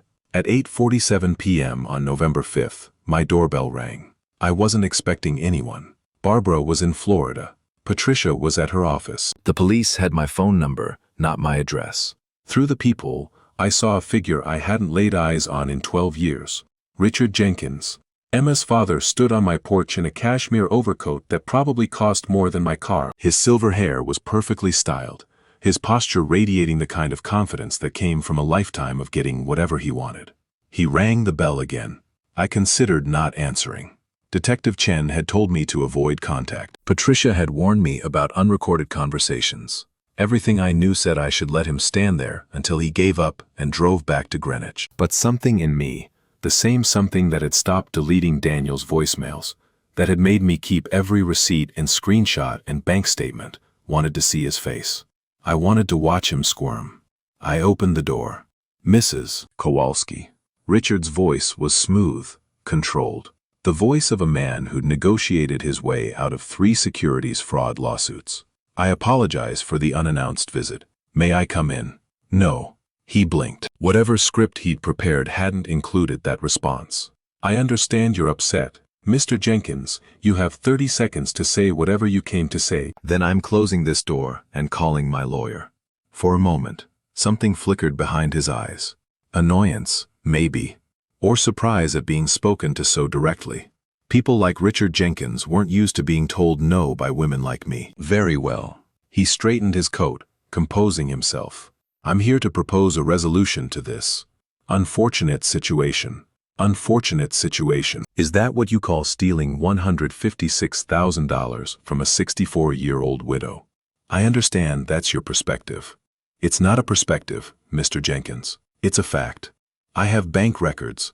I have emails your daughter-in-law used my account to send. I have a recording of her describing how you told her the transfers were untraceable. The flicker again. This time it looked more like fear. Recordings can be misinterpreted. Then I'm sure a jury will have no trouble interpreting them correctly. Silence. The wind picked up, scattering dry leaves across my porch. Richard Jenkins, the man who'd spent 50 years manipulating financial systems and social networks to his advantage, seemed at a loss for words. What do you want? He finally asked. What do I want? I almost laughed. I want the last 7 years back. I want my son back. The real one. Before your daughter poisoned him against me. I want to watch my grandchildren grow up without being treated like an inconvenient obligation. Those things are complicated. Then let me make it simple. I stepped closer, close enough to see the fine lines around his eyes, the slight tremor in his perfectly manicured hands. I want every penny returned. The transfers, the loans, the payments I made on their behalf. I want my name off that mortgage. And I want your family out of my life permanently. That's a significant amount of money. You own $4.7 million in real estate. I checked the records. Don't pretend you can't afford it. His jaw tightened. And if we agree to your terms, I'll consider not pursuing criminal charges. Consider. I emphasize the word. My lawyer and I will discuss it. But I'm not making any promises to a man whose daughter-in-law called me a confused old woman who would die alone wondering why no one appreciated her. For the first time, Richard Jenkins looked genuinely shaken. He hadn't known about the recording. He thought this was just about money, something that could be handled with lawyers and settlements and strategically deployed cash. He hadn't realized I'd heard everything. Mrs. Kowalski, 30 seconds are up. I stepped back, my hand on the door. Have your lawyers contact mine. And Mr. Jenkins, he paused mid-turn. If anyone from your family contacts me directly again, you, your wife, Emma, anyone, I'll add harassment to the list of charges. Understand? I didn't wait for his answer. The door closed with a satisfying click, and I stood in my hallway, heart pounding, hands shaking, feeling more alive than I had in years. 20 minutes later, my phone rang. Patricia. Helen, what happened? Richard Jenkins just called my office demanding to speak with me. He showed up at my house. What? Did you let him in? No. I gave him 30 seconds on my porch. Helen. Patricia sounded torn between exasperation and admiration. What did you say to him? I gave her the highlights. The terms I'd demanded. The recording I'd mentioned. The threat about harassment charges. When I finished, Patricia was quiet for a long moment. You know you probably shouldn't have engaged with him at all. I know. Detective Chen is going to be annoyed. I know. And mentioning the recording might have tipped them off about evidence we wanted to keep secret. I know. I took a breath. But Patricia, you didn't see his face. When I told him what Emma said about me, he didn't know. His daughter played him too. What do you mean? I mean Emma didn't tell her parents everything. She let them think this was just regular family exploitation, taking advantage of a generous mother-in-law who wouldn't fight back. But the recording, the way she talked about me, about my son, about their plan, Richard didn't know the full extent of it. Patricia was silent, processing. That's actually useful information, she said slowly. If there's a rift between Emma and her parents, we might be able to exploit it. Offer Richard and Carolyn a way out that throws Emma under the bus. Would they do that? Turn on their own daughter? People like the Jenkinses protect one thing above all else: themselves. If they believe Emma has become a liability, someone whose mistakes might expose the family to criminal prosecution, they'll cut her loose without a second thought. I thought about Emma's voice on the recording, the confidence, the contempt, the absolute certainty that she was untouchable. She'd miscalculated. She thought her parents' money and connections would protect her forever. But money and connections were useless against documented evidence and a mother who'd stopped being afraid. What happens now? Now we wait. Richard will go back to Greenwich and have a very uncomfortable conversation with his family. By tomorrow, I expect we'll have lawyers calling, theirs and ours, trying to figure out if there's a deal to be made. And if there isn't, then we let the criminal charges proceed. Daniel and Emma get arrested. The whole thing becomes public, and the Jenkins family watches their carefully constructed reputation burn to the ground. I walked to my kitchen window, looking out at the swing set in the fading light, empty chains swaying gently in the November wind. Let it burn, I said quietly. I'm done protecting people who never protected me. The call came at 6:23 a.m. on November 7th. I was already awake. Sleep had become elusive since the confrontation with Richard, nursing my second cup of coffee and watching the sky lighten through my kitchen window. When my phone buzzed with an unknown number, I almost didn't answer, but something told me this was important. Mrs. Kowalski. The voice was female, crisp, professional. This is Margaret Holloway from Holloway and Associates. I represent Richard and Carolyn Jenkins. Not Emma and Daniel, just the parents. I'm listening. My clients would like to arrange a meeting. Today, if possible. They have a proposal they believe will be mutually beneficial. A proposal regarding the resolution of your current dispute. I set down my coffee mug, my mind racing. Patricia had predicted this, the Jenkins family looking for a way out that protected their interests. But a separate lawyer? That meant Richard and Carolyn were already distancing themselves from their daughter. My lawyer will need to be present. Of course. Ms. Okonkwo has already been contacted. She suggested 2 p.m. at her office. Then I'll see you at 2. I hung up and immediately called Patricia. I know, she said before I could speak. Margaret Holloway called me 20 minutes ago. This is exactly what we hoped for. What do you think they want? At a guess? They want to buy their way out before the criminal charges go public. Offer you a settlement, get you to drop the complaint, and pretend none of this ever happened. And Emma, Patricia's pause was telling. That's what makes this interesting. Holloway specifically said she represents Richard and Carolyn. Not the Jenkins family trust. Not Emma. Just the parents as individuals. They're cutting her loose. It certainly looks that way. I could hear Patricia's smile through the phone. Get some rest, Helen. This afternoon is going to be intense. Patricia's conference room felt different at 2 p.m. than it had during our previous meetings. The same sleek furniture. The same water feature burbling in the corner. But now there was an electricity in the air, a tension that made the space feel small. Richard and Carolyn Jenkins sat on one side of the table, their lawyer Margaret Holloway between them like a referee. Carolyn looked older than I remembered, her Greenwich polish dimmed by dark circles under her eyes and a tightness around her mouth that suggested sleepless nights. Good. Let her lose sleep. I'd lost enough for both of us. Patricia sat beside me, a legal pad in front of her and a predator's calm in her eyes. She'd warned me to let her do most of the talking. They're going to try to appeal to your emotions, she'd said. Grandchildren, family unity, all of that. Don't engage. That's their playbook. Margaret Holloway spoke first. Thank you all for coming. My clients appreciate Mrs. Kowalski's willingness to discuss a resolution. My client appreciates the Jenkins family's sudden interest in resolution, Patricia replied smoothly, though we note that this interest only emerged after criminal charges became imminent. Carolyn flinched. Richard's expression remained stone. Let's dispense with the posturing, he said, his voice flat. We all know why we're here. Mrs. Kowalski believes she's been wronged. My family believes there have been misunderstandings. The question is whether we can find common ground. Misunderstandings. I heard my own voice before I realized I was speaking. Is that what you call stealing $156,000? Helen. Patricia started. No. I turned to face Richard directly. I sat quietly through 7 years of misunderstandings. I smiled at Sunday dinners while your daughter taught my son to see me as a piggy bank. I wrote checks and co-signed mortgages and babysat grandchildren who I'm now told were being emotionally damaged by my love. My voice was steady, colder than I'd ever heard it. So forgive me if I don't have patience for euphemisms. Silence. Carolyn's hand trembled slightly against the table. Richard's jaw was tight, but something in his eyes had shifted. Not remorse, exactly. More like recalculation. Fair enough, he said quietly. Then, let me be direct. My daughter made choices I didn't fully understand until recently. Choices that have put this family in an untenable position. When you say, this family, do you mean the Jenkinses? Or the Kowalskis? Both. Richard glanced at his wife, who gave a tiny nod. Mrs. Kowalski, I'm not going to insult you by pretending we didn't benefit from your generosity over the years.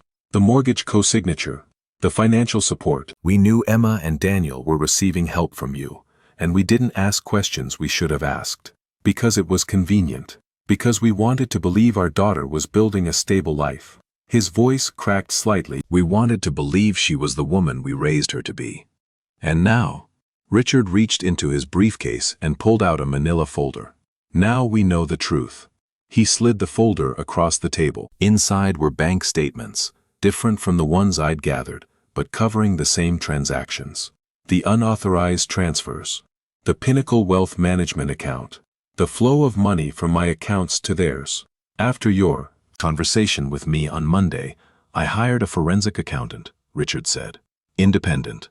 Someone with no connection to our family or our interests. I asked him to verify everything you'd claimed. And you were right about all of it. He took a breath. My daughter and son-in-law have been systematically defrauding you for at least 2 years, possibly longer. The transfers were disguised, routed through multiple accounts, designed to look like legitimate financial planning. But underneath, he shook his head. It's theft, plain and simple. Carolyn made a small sound, something between a sob and a gasp. Her husband didn't look at her. What we didn't know, Richard continued, was the extent of Emma's involvement. We assumed Daniel was the primary actor. A weak man being manipulated, perhaps, but still the one making decisions. The recording you mentioned. He stopped. For the first time, Richard Jenkins looked his age, not a titan of finance, but a 72-year-old man confronting his daughter's cruelty. I listened to it this morning. Emma sent it to me herself, along with a rather colorful assessment of your intelligence and our family's future. His voice was bitter. She believes we'll protect her no matter what. That blood is thicker than evidence. Will you? The question hung in the air. Carolyn looked at her husband with something like desperation. Margaret Holloway's pen had stopped moving. No, Richard said finally. We won't. The proposal was more generous than I'd expected. Full restitution of all stolen funds. $67,000 in unauthorized transfers, plus the $89,000 in loans that had been obtained through manipulation. Interest at 8% annually. Legal fees covered. A total payment of $187,000 to be wired within 48 hours. Additionally, the Jenkins Family Trust would relinquish its 50% ownership stake in 847 Birchwood Lane. The quitclaim deed would be reversed, returning full ownership to Daniel and Emma, which meant, when the house was eventually sold or foreclosed, I'd have a legitimate claim to the proceeds as co-signer. In exchange, Richard and Carolyn wanted two things. First, my agreement not to pursue civil claims against them personally. They would cooperate fully with any criminal investigation into Emma and Daniel, but their own assets would remain protected. Second, and this was the part that made my stomach twist, they wanted me to understand that their relationship with their daughter was over. We're removing Emma as a beneficiary of our estate, Richard said, his voice flat. The trust will be restructured to exclude her and any of her descendants. Our grandchildren. He paused, and for the first time, I saw real pain in his eyes. Tommy and Lily will receive nothing from us. Ever. That's not my concern. I know, but I want you to understand the full picture. Richard leaned forward. Emma chose to betray you, Mrs. Kowalski. She chose to manipulate her husband into helping her. She chose to build her life on a foundation of exploitation and contempt. And now she's going to face the consequences of those choices, not just from you, but from us. You're disowning her. We're protecting ourselves, the way we should have protected you years ago. He stood, buttoning his jacket with hands that trembled slightly. Our lawyer will have the documents ready by tomorrow morning. If your terms are acceptable, we can close this chapter and move on. I looked at Patricia, who gave a small nod. I'll review the documents, I said. But assuming everything is as you've described, yes, I'll accept your proposal. Richard nodded once, then turned to leave. Carolyn followed, her heels clicking against the hardwood floor. But at the door, she stopped. Mrs. Kowalski. I turned. For what it's worth, I'm sorry. Her voice was barely above a whisper. Not for me. For what my daughter became. I don't know where we went wrong with her, but she shook her head. I'm sorry. Then she was gone. The drive home felt surreal. $187,000. Returned. The mortgage liability clarified. The Jenkins family fractured beyond repair. I'd won. Or at least, I'd won this round. But as I pulled into my driveway, I saw a figure sitting on my porch steps. A figure I hadn't expected and wasn't prepared to face. Daniel. He stood as I got out of the car, his face haggard, his clothes wrinkled like he'd slept in them. The confident man who'd carved the turkey at Sunday dinners was gone. In his place was someone who looked broken. Mom. His voice cracked. Please. I need to talk to you. I'm not supposed to. I know. I know about the investigation, the charges, all of it. Emma's parents called her an hour ago. They told her they're done. He was crying now, tears streaming down his face. She's packing a bag. She says she's taking the kids and going to her sister's in California. She says I ruined everything. She's leaving you. She says this is my fault. That I should have managed you better. Kept you happy and quiet and... He choked on the words. She called me weak, Mom. She said I was always too attached to you, that I should have cut you off years ago. I stood by my car, keys in hand, watching my son fall apart on my porch. The boy I'd raised, the man I'd supported, the person who'd helped his wife steal from me while I made him Sunday dinner. What do you want from me, Daniel? I don't know. He wiped his face with the back of his hand. I don't know anymore. I thought if I just did what Emma wanted, everything would work out. She was so confident, so sure about everything. Her parents had money, connections, a plan. And you were just. He stopped. I was just what? You were just there, always giving, always available. He looked up at me with red-rimmed eyes. I took you for granted, Mom. I let her convince me that your love was something to manage instead of something to treasure. And now I've lost everything. You haven't lost everything. You've lost a marriage that was built on exploitation. You've lost in-laws who only valued you as long as you were useful. You've lost a lifestyle you couldn't afford and never deserved. And you? His voice was small, childlike. Have I lost you? I thought about the recording, about Emma's contemptuous voice, about years of manipulation and theft and casual cruelty. Then I thought about a gap-toothed boy bringing home injured birds, about a teenager who cried at his grandmother's funeral, about a young man who'd asked me to dance at his wedding and whispered, "I'll always be your son, Mom, no matter what." I don't know, I said honestly. I don't know if what's broken between us can be fixed, but I know it can't even begin until you take responsibility. Not to me, to yourself, to your children, to whatever's left of your conscience. How do I do that? You tell the truth. To the police, to the lawyers, to everyone who asks. You stop protecting Emma and start protecting what's right. I walked past him toward my door. And you accept that there are consequences for what you've done. Real consequences. That's what adults do. Will you testify against me? I stopped with my hand on the doorknob. If I have to, and if I cooperate, if I tell the truth about everything, then maybe, there's a chance for something better down the road. I opened my door. But not today, Daniel. Today, you need to leave, and you need to figure out who you're going to be when all of this is over. I went inside and closed the door behind me. Through the window, I watched my son sit on my porch steps for a long time, head in his hands, shoulders shaking. Then he got up, walked to his car, and drove away. I didn't know if I'd ever see him again. I wasn't sure I wanted to. The next morning, Patricia called with the finalized documents. Richard and Carolyn had signed everything as promised. The money would be in my account by end of business. There's one more thing, she said. Detective Chen called. They're moving forward with the arrests. When? Tomorrow morning, 6 a.m. Daniel and Emma both. I closed my eyes, feeling the weight of it settle over me. Helen, are you okay? I'm okay, I said. I'm ready. But as I hung up the phone, I realized I'd been lying. I wasn't ready. I'd never be ready to watch my son get arrested. I was just determined to survive it. November 9th, 5:47 a.m. I was already awake when the sun began to rise over Meadowbrook, painting my bedroom ceiling in shades of gray and gold. Sleep had been impossible. My mind kept circling back to what was happening 13 miles away in Fairview Township, where police cars were probably already positioning themselves outside 847 Birchwood Lane. The house I'd helped them buy. The house where my grandchildren were sleeping. The house that would never feel like family again. I made coffee I didn't drink and toast I didn't eat. I sat at my kitchen table, watching the clock on my microwave tick towards 6 a.m. with the slow inevitability of a countdown. 5:52, 5:55, 5:58. At exactly 6 o'clock, my phone buzzed with a text from Patricia. It's happening now. I'll call when I know more. I set the phone face down on the table and pressed my palms against the wood, feeling the grain under my fingers. Solid. Real.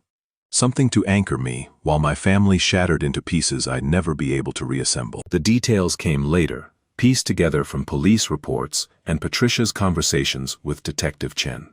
At 6:02 a.m., four unmarked vehicles pulled up to 847 Birchwood Lane. Detective Chen led the team. 2 officers for Daniel, 2 for Emma, plus backup waiting at the end of the street in case things went sideways. They didn't expect resistance. White-collar arrests rarely involved violence, but Emma Jenkins Kowalski had never been one to follow expectations. Daniel answered the door in sweatpants and a wrinkled t-shirt, his face gray with exhaustion. According to the report, he looked at Detective Chen's badge, then at the officers behind her, and simply nodded. "I know why you're here," he said quietly. "Let me get dressed." He cooperated fully, hands behind his back without being asked. No protests, no demands for lawyers, no attempts to explain or justify. Just a man who'd run out of excuses and finally accepted what was coming. Emma was different. She appeared at the top of the stairs in a silk robe, her hair perfect, her makeup already applied, at 6 a.m., like she'd been expecting cameras. When Detective Chen read her the charges, identity theft, wire fraud, conspiracy to commit elder financial abuse, Emma laughed. Actually laughed. "This is ridiculous," she said, descending the stairs with the confidence of someone who'd never faced a consequence she couldn't buy her way out of. "Do you have any idea who my family is? My father has lawyers who will bury you. Man, please turn around and place your hands behind your back. I'm not doing anything until I speak to my attorney. This is harassment. This is some kind of vendetta by a bitter old woman who couldn't accept that her son grew up and moved on. Ma'am, don't ma'am me." Emma's voice rose, sharp and venomous. "My mother-in-law is mentally unstable, everyone knows it. She's been obsessed with our family for years, making up stories, trying to control my husband. Whatever she told you is a lie." Detective Chen's expression didn't change. "The charges are based on bank records, digital forensics, and recorded statements. Your mother-in-law's testimony is corroborating evidence, not the primary source." For the first time, something flickered in Emma's eyes. Not fear, exactly. More like recalculation. "Recorded statements. You have the right to remain silent. I suggest you exercise it." The officers cuffed her then, over her protests, over her threats, over her increasingly desperate claims that this was all a misunderstanding. They led her out the front door just as the first news van pulled up. Someone at the police station had leaked the arrest time, and the local media smelled blood. The image that would appear on the evening news showed Emma Kowalski in her silk robe, hands cuffed behind her back, face contorted with rage as officers guided her toward the waiting car. Behind her, through the open front door, you could just make out Daniel. Already cuffed, already compliant, his head bowed like a man walking to his own execution. And in the upstairs window, barely visible, two small faces pressed against the glass. Tommy and Lily, watching their parents get arrested. The arraignment happened at 2 p.m. that afternoon. Patricia called me from the courthouse, her voice tight with controlled excitement. "Emma pled not guilty. She's claiming entrapment and mental duress. Says Daniel coerced her into participating. She's blaming Daniel. She's blaming everyone." Daniel, you, her parents, the police. According to her lawyer, she's the real victim here. A devoted wife and mother who was manipulated by circumstances beyond her control. I thought about the recording, about Emma's contemptuous voice describing me as a confused old woman, about her gleeful assessment of how I'd die alone wondering why no one appreciated me. Will anyone believe that? Not after the prosecution plays the recording in court. Patricia paused. "Daniel pled guilty, by the way, to all charges." "He did. Full confession. He's cooperating with investigators, providing additional documentation, corroborating everything we already had." Another pause. "He asked to speak with you." My stomach clenched. "What?" "Through his lawyer. He wants to apologize. Face to face, if you're willing." I walked to my window, looking out at the November afternoon. Leaves skittered across my lawn, brown and brittle. The swing set stood empty, chains motionless in the still air. "Tell him no. Not yet." "Are you sure?" "I'm sure." I turned away from the window. I'm not ready to hear his apologies. And I'm not sure his apologies are for me anyway. They might just be for himself. The media coverage was relentless. Connecticut couple arrested for elder fraud made the local news that night, complete with Emma's perp walk and file photos of their perfect suburban home. By the next morning, the story had spread to regional outlets, then national. A wealthy daughter-in-law stealing from her mother-in-law while posting luxury selfies on Instagram. That was catnip for the outrage machine. Someone leaked Emma's social media accounts, the vacation photos, the designer purchases, the #blessed hashtags that now looked obscene in context. Twitter users created side-by-side comparisons. Emma at a spa in Westport, next to bank records showing a transfer from my account on the same day. Emma showing off new jewelry, timestamped to the week I'd covered their utility bill. The number sign burden grandma started trending. Patricia called to warn me, "You might want to stay off social media for a while. People are passionate. Passionate how? Supportive, mostly. But some of Emma's wellness coaching clients are defending her. They're saying you're a toxic mother-in-law who drove your son away and is now punishing him for choosing his wife." I almost laughed. Of course they are. There are also reporters calling my office. They want an interview with you. The grandmother's perspective, they're calling it. No interviews. I'm not turning my family's destruction into entertainment. That's what I told them. But Helen, Patricia hesitated. The story is going to come out eventually. The full story. If you're not part of shaping the narrative, other people will shape it for you. Let them. I sat down heavily in my kitchen chair. I didn't do this for publicity. I did it because it was right. That's all anyone needs to know. The days that followed blurred together in a haze of legal proceedings and sleepless nights. Emma's bail was set at $150,000. Her parents didn't pay it. She spent 3 days in county jail before a cousin in Massachusetts finally posted bond. A cousin who, according to Patricia, had been strongly encouraged by Richard Jenkins to step in so the family name wouldn't be associated with the payment. Daniel's bail was $75,000. I could have paid it. The thought crossed my mind more than once, in the dark hours when my resolve wavered.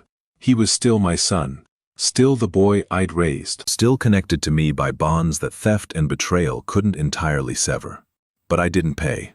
He spent 4 days in jail before a high school friend, someone from his old life, before Emma, before everything went wrong, scraped together the money. I learned later that Daniel had cried when the friend showed up, cried and apologized and promised to spend the rest of his life making amends. I hoped that was true. But hope and trust were different things. The children were placed with Emma's sister in California. Patricia told me this on November 15th, during what had become our daily check-in calls. Child Protective Services got involved once both parents were arrested. Given the circumstances, they felt it was best for Tommy and Lily to be with family outside the area. California. The word felt like a death sentence. That's 3,000 miles away. I know. I'm sorry, Helen. Will I ever see them again? That depends on a lot of factors. Custody arrangements, visitation rights, what happens at trial. Patricia's voice softened. But Helen, you need to prepare yourself for the possibility that Emma will fight to keep you away from them. She's already claiming you're a negative influence. I'm their grandmother. You're also the person who put their mother in jail. In Emma's mind, and possibly in a family court's view, that makes you a threat to their stability. I hung up the phone and sat in the silence of my empty house. Tommy and Lily, 3,000 miles away, being raised by a woman I'd never met, taught to think of their grandmother as the villain who destroyed their family. I'd wanted justice. I'd wanted my money back. I'd wanted Emma and Daniel to face consequences for what they'd done. I hadn't wanted to lose my grandchildren, but that was the price, wasn't it?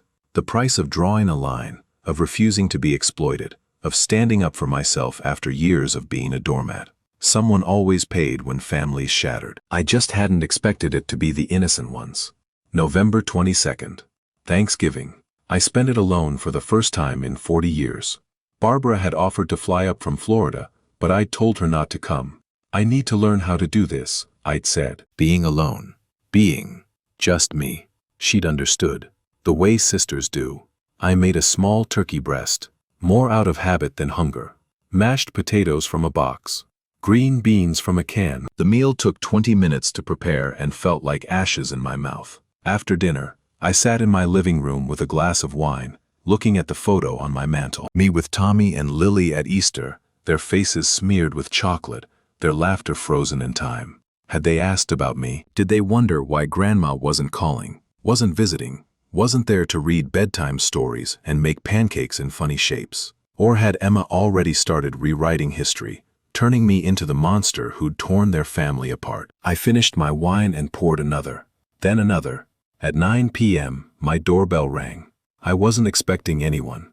The wine had made me slow, foggy. I opened the door without checking the people, something I'd told myself never to do again, and found myself face to face with the last person I'd expected. Daniel. He looked different. Thinner. Older. The arrogance that Emma had cultivated in him over the years was gone, replaced by something raw and wounded. Mom. His voice cracked. I know I shouldn't be here. I know you said not yet. But I couldn't. I couldn't spend Thanksgiving without seeing you. How did you get here? Aren't you supposed to be? I'm out on bail. As long as I don't leave the state and check in with my officer, I can. He trailed off. Can I come in? Please. I should have said no. Patricia would have told me to say no. Detective Chen would have reminded me that I wasn't supposed to have contact with defendants in an ongoing case. But it was Thanksgiving, and he was my son, and I was tired of being alone. 5 minutes, I said, stepping aside. Then you leave. He walked into my house like a stranger, looking around at furniture he'd known his whole life as if seeing it for the first time. His eyes lingered on the photo on the mantel, the Easter picture with Tommy and Lily. I miss them, he said quietly. Every day. I wake up and for a second I forget, and then it hits me all over again. They're in California. I know. Emma's sister won't let me talk to them. She says I'm toxic now. He laughed bitterly. Emma's word. She's got her whole family using it. Where is Emma? At a friend's house. Someone from her wellness network. Daniel turned to face me. She's not speaking to me anymore. Says I betrayed her by pleading guilty. You did betray her. You told the truth about what you both did. I know. He sat down heavily on my couch, head in his hands. I know, Mom. I know all of it. Every terrible thing I did. Every lie I told. Every time I let her convince me that using you was okay because you wanted to be needed. He looked up at me, tears streaming down his face. She used to say that. Your mother wants to be needed. We're doing her a favor by letting her help. And you believed her. I wanted to believe her. It was easier than admitting I was stealing from my own mother. He wiped his face with the back of his hand. When did I become this person, Mom? When did I turn into someone who could do this to you? I sat down in the chair across from him, feeling the weight of everything that had happened pressing down on my shoulders. I don't know, Daniel. I've been asking myself the same question. Can you ever forgive me? The question hung in the air between us, heavy with years of damage and decades of love. I don't know that either, I said honestly. I want to. Part of me still sees the little boy who brought home injured birds and cried when they died. But another part of me, I shook my head. Another part of me listened to that recording. Daniel, I heard Emma talking about me, and I heard you not defending me. I know. You let her call me a burden, a resource, a confused old woman. And you said nothing. I know. His voice broke. I was a coward. I am a coward. I let her reshape our whole family because I was too weak to push back. And now I've lost everything. Emma, the kids, the house, you. He looked at me with something like desperation. Is there anything left, Mom? Anything I can do to start fixing this? I thought about it. Really thought about it. Testify, I said finally. At Emma's trial. Tell the truth about everything. The planning, the transfers, who came up with what. Don't protect her anymore. The prosecutor already asked me to do that. And I said yes. Daniel took a shaky breath. I'm testifying against my own wife, the mother of my children. Because you're right. The only way forward is through the truth. I stood up and walked to the window, looking out at the dark November night. Then that's where we start, I said. With the truth. Whatever comes after, we'll figure it out. Behind me, I heard Daniel stand. Heard his footsteps cross the room toward the door. Mom. I turned. Happy Thanksgiving, he said quietly. I love you. I know that doesn't mean much right now, but I wanted you to hear it. Then he was gone. I stood alone in my living room, the silence settling around me like snow. Outside, the first flakes of winter were beginning to fall, dusting my lawn, my empty swing set, the world I was slowly rebuilding from ashes. The trial began on January 14th, in a courthouse that smelled of old wood and nervous sweat. I hadn't planned to attend. Patricia had warned me that watching the proceedings would be difficult, hearing my personal life dissected by lawyers, seeing my family's dysfunction displayed for public consumption. You've already won, she'd said. The settlement, the restitution, the criminal charges. You don't need to sit through Emma's trial to prove anything. But I did need to. Not to prove something to the world, to prove something to myself. I needed to watch Emma face consequences. I needed to see justice happen with my own eyes. The Fairfield County Superior Court was a grand building, all marble columns and soaring ceilings, designed to make everyone who entered feel small. I arrived at 8:30 a.m., dressed in the same navy suit I'd worn to Walter's funeral and Richard Jenkins's confrontation. My armor, Patricia called it. The clothes I put on when I needed to be stronger than I felt. The courtroom was already filling when I took my seat in the gallery. Reporters occupied the first 2 rows, Emma's case had become something of a local sensation, the perfect cocktail of privilege, betrayal, and social media hypocrisy. Behind them sat curious strangers, retired people with nothing better to do, true crime enthusiasts hoping for drama. And in the front row, on the other side of the aisle, sat Richard and Carolyn Jenkins. They didn't look at me. They didn't look at anyone. They sat rigid and silent, staring straight ahead like statues carved from Greenwich granite. Whatever they were feeling about watching their daughter stand trial, shame, grief, anger, they buried it beneath decades of practiced composure. At 9 a.m. exactly, Emma was brought in. She dressed carefully for the occasion. Gone was the silk robe from her arrest, replaced by a conservative gray dress and minimal jewelry. Her hair was pulled back, her makeup understated. She looked like a PTA president, a charity volunteer, a devoted mother wrongly accused. She looked like a lie. Our eyes met as she walked past the gallery. For one frozen moment, I saw the real Emma. The contempt, the fury, the absolute conviction that I had ruined her life by refusing to stay silent. Then the mask slipped back into place, and she was the victim again. The prosecution opened with the bank records. Assistant District Attorney Marcus Webb was a methodical man in his 50s, with a voice like gravel, and the demeanor of someone who'd seen too much human cruelty to be surprised by any of it. He walked the jury through the evidence with clinical precision.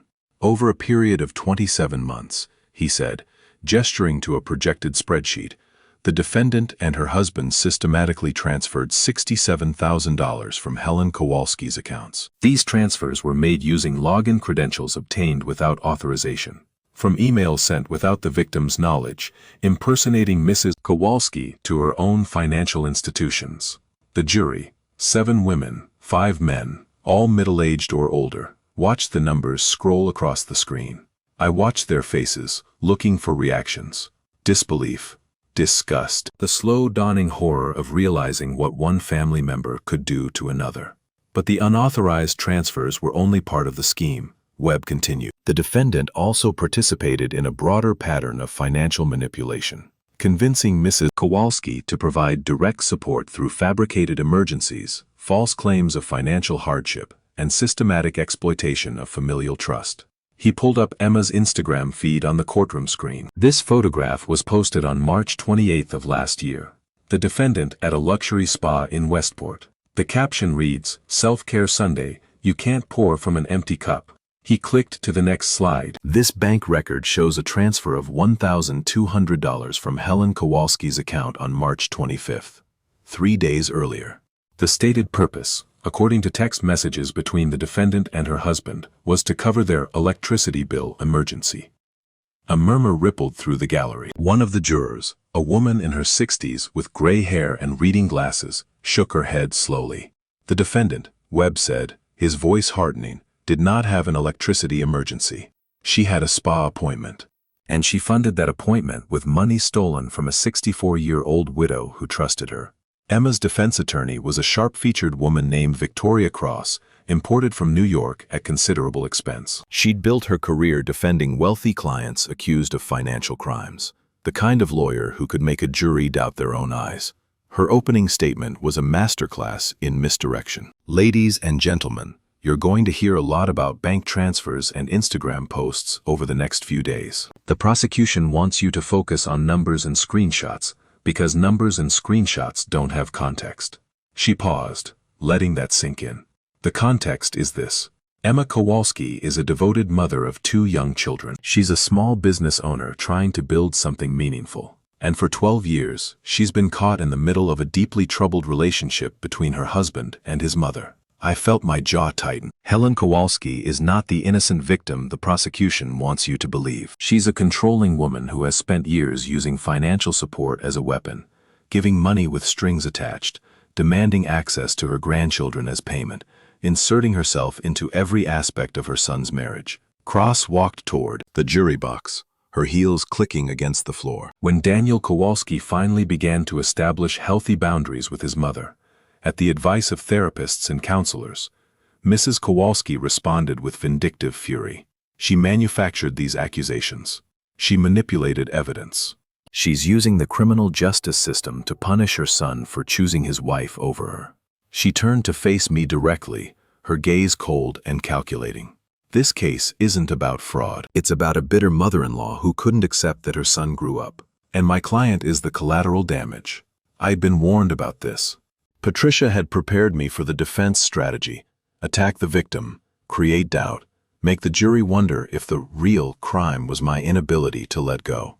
But hearing it spoken aloud, in a courtroom full of strangers, made my blood run cold. Controlling, vindictive, bitter. The words painted a picture of someone I didn't recognize, someone who deserved what had happened to her, someone whose pain was manufactured, whose evidence was suspect, whose motives were corrupt. Was that how Emma had always seen me? Was that how Daniel had learned to see me? Or was it simply a legal strategy, a story designed to create reasonable doubt, regardless of its relationship to truth? Daniel took the stand on the second day. I almost didn't recognize him. The man who walked to the witness box looked like he'd aged a decade since Thanksgiving. His suit hung loose on his frame, his face was gaunt, his eyes carried a weight that hadn't been there before. But his voice was steady when he took the oath. "Do you swear to tell the truth, the whole truth, and nothing but the truth?" "I do." ADA Webb approached him carefully, like someone approaching a wounded animal. "Mr. Kowalski, you've already pled guilty to charges related to this case. Can you tell the jury why?" Daniel looked at the jury, then at me, then back at the prosecutor. "Because I did it. Everything you've described, the transfers, the fake emails, the manipulation. I participated in all of it."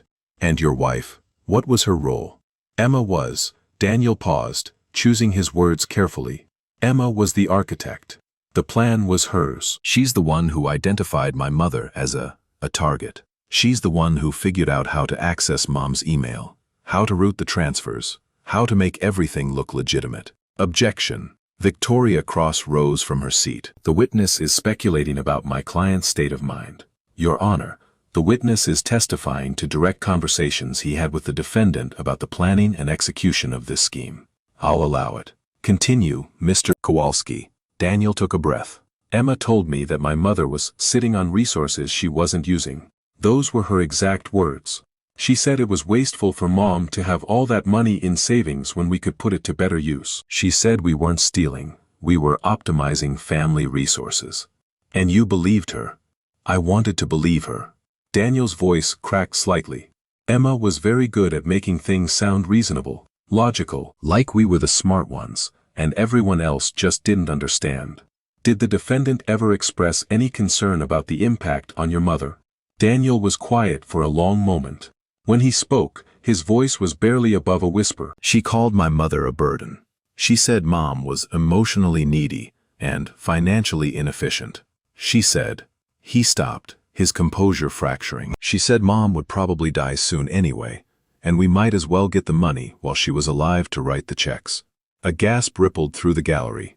One of the jurors, a middle-aged man in a blue tie, looked at Emma with open disgust. "She said that? Those words?" "Yes. Multiple times. It was like Mom wasn't a person to her, just a problem to be solved." Victoria Cross's cross-examination was brutal. "Mr. Kowalski, you've made a deal with prosecutors, haven't you? In exchange for your testimony against your wife, you're receiving a reduced sentence." "Yes. So you have a personal interest in making my client look as guilty as possible." "I'm telling the truth." "Are you?" Cross stepped closer, her voice sharpening. "Because the truth is that you initiated these transfers, your login credentials, your financial planning software, your relationship with Marcus Webb at Pinnacle Wealth Management. Emma introduced me to Marcus. She set up the account structure." "So you say. But isn't it convenient that you're blaming everything on your wife, now that your marriage is over and you're facing prison time?" Daniel's jaw tightened. "I'm not blaming Emma for things I didn't do. I'm taking responsibility for my part. But she was the one who what? Who encouraged you? Who supported you?" Cross's voice dripped with sarcasm. "Is that a crime now, Mr. Kowalski? Being a supportive wife? She planned it. She executed it. She told me exactly how to access my mother's accounts, and what to say if anyone asked questions. And you just went along with it. A grown man, a successful consultant, and you're claiming you were manipulated by your wife." "Yes." Daniel met her gaze without flinching. "I was manipulated, I was weak. I let Emma convince me that my mother's love was something to exploit instead of something to treasure. And I'll spend the rest of my life trying to make up for that. How noble. Cross turned away dismissive. No further questions. The recording was played on the third day. I'd heard it so many times by then that I knew every word, every pause, every inflection. But sitting in that courtroom, watching the jury listen to Emma's voice describe me as a confused old woman who would die alone wondering why no one appreciated her, hit differently. This wasn't just me anymore. This was 12 strangers hearing the truth about who Emma really was. The juror with the gray hair and reading glasses had tears in her eyes. The man in the blue tie kept shaking his head. A younger woman in the back row pressed her hand to her mouth, her expression one of pure horror. And Emma sat perfectly still, her mask finally cracking. I could see the panic in her eyes, the desperate calculation as she realized the recording couldn't be explained away, couldn't be reframed, couldn't be buried under legal maneuvering. She convicted herself with her own words. The verdict came on January 19th. 5 days of testimony, arguments, and deliberation, compressed into a single moment when the jury foreperson stood and read the decision. On the charge of identity theft, we find the defendant guilty. Emma's face went white. On the charge of wire fraud, we find the defendant guilty. Victoria Cross placed a hand on Emma's arm, steadying her. On the charge of conspiracy to commit elder financial abuse, we find the defendant guilty. Emma swayed in her seat. For a moment, I thought she might faint. On the charge of computer fraud, we find the defendant guilty. 4 counts. Guilty on all 4. The gallery erupted. Reporters scrambling for phones, strangers whispering to each other, cameras flashing despite the judge's orders. Through the chaos, I watched Emma being led away by court officers, her perfect composure finally shattered. She looked at me as she passed, not with hatred, this time, not with contempt, with fear. The woman who'd called me a burden, who'd dismissed me as weak and pathetic, who'd built her entire life on the assumption that people like me would never fight back. That woman was going to prison, and I was still standing. Sentencing was scheduled for March. Patricia called me that evening with the details. The prosecution is recommending 4 to 6 years. Given the amount stolen, the planning involved, and Emma's complete lack of remorse, the judge will probably agree. And Daniel, 18 months, with the possibility of early release for good behavior. His cooperation made a significant difference. I sat in my kitchen, the phone pressed to my ear, trying to process what I was feeling. Relief? Yes. Vindication? Certainly. But underneath those emotions, something quieter. Something that felt almost like grief. I'd won. Completely and utterly. Emma was going to prison. Daniel was going to serve time. The money had been returned. The fraud had been exposed. But my family was gone. My grandchildren were 3,000 miles away. My son was a convicted criminal who'd helped his wife steal from me. Was this what justice felt like? This hollow ache? This empty victory? Helen? Patricia's voice pulled me back. Are you okay? I don't know, I said honestly. I thought I'd feel better. I thought winning would feel like closure. Closure is a myth, Patricia said gently. What you did wasn't about feeling better, it was about doing what was right. Sometimes doing what's right doesn't come with a happy ending. Then what does it come with? Peace, eventually. The knowledge that you stood up for yourself when it mattered. That you refused to be a victim. She paused. You can rebuild from here, Helen. It won't be the life you planned, but it can still be a good life. I looked around my kitchen. The kitchen where I'd served 1,000 Sunday dinners. Where I'd discovered the truth about my family. Where I'd made the decision to fight back. I hope so, I said. I really hope so. 6 months later. The morning sun streamed through my kitchen window, painting golden squares on the floor where I stood making breakfast. Not toast and coffee this time, real breakfast. Eggs scrambled with fresh herbs from my garden. Bacon crisped to perfection. Orange juice squeezed by hand. It was Sunday, and for the first time in 8 years, I was cooking Sunday breakfast for someone other than ungrateful guests. Helen, that smells incredible. Barbara appeared in the doorway, her silver hair still tousled from sleep. She'd arrived from Florida 2 days ago for what she called her sister sabbatical. A month-long visit to help me settle into my new life. Sit, I said, sliding a plate across the counter. Eat. You're too thin. I'm not too thin. You're just used to feeding people who took advantage of your cooking. I smiled. It was easier to smile now. The months since Emma's conviction had been a slow process of excavation, digging out from under the debris of my old life, clearing away the assumptions and obligations and guilt that had accumulated over 7 years of being a doormat, learning, piece by piece, who I was when I wasn't defining myself by what I could give to others.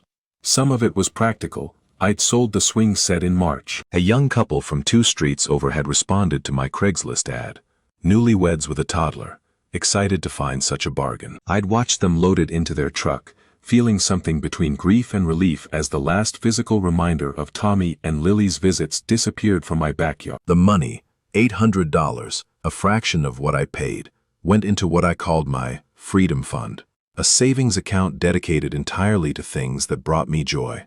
A weekend trip to Cape Cod, new gardening tools, a cooking class in Hartford where I learned to make pasta from scratch. Small things. But after years of putting everyone else first, small things felt revolutionary. I'd also started volunteering. The Meadowbrook Senior Center had a program for elderly residents who needed help with technology, setting up email, navigating smartphones, understanding the basics of online banking. When I'd seen the flyer at the library, something clicked. I know what it's like to have someone take advantage of your trust, I'd told the program coordinator, a kind woman named Dolores. I want to help other people protect themselves. Now I spent 3 afternoons a week teaching octogenarians how to spot phishing emails and set strong passwords. It wasn't glamorous work, but every time I saw understanding dawn on a student's face, oh, so that's how they trick you, I felt something heal inside me. I was useful again. Not as someone's ATM or babysitter or cosigner, as myself. Emma was sentenced in March. 5 years in federal prison, with eligibility for parole after 3. The judge had been unmoved by Victoria Cross's appeals for leniency. The recording, she said, demonstrated a chilling lack of empathy that warranted significant consequences. I hadn't attended the sentencing hearing. Patricia had offered to take me, but I declined. I don't need to watch her suffer, I'd said. I just needed her to stop.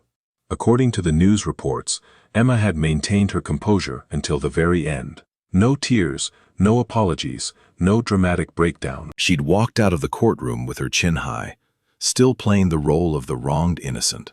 I wondered sometimes if she truly believed it, if she'd constructed a narrative so complete that she couldn't see past it anymore. Or if, somewhere deep inside, she understood exactly what she'd done and simply refused to admit it.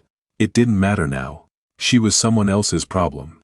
Daniel served 11 months. Good behavior, cooperation with prosecutors, and a judge who recognized the difference between a mastermind and a willing accomplice had reduced his sentence to time served by the following autumn. He'd written me 3 letters from prison. I'd read them all, though I hadn't responded.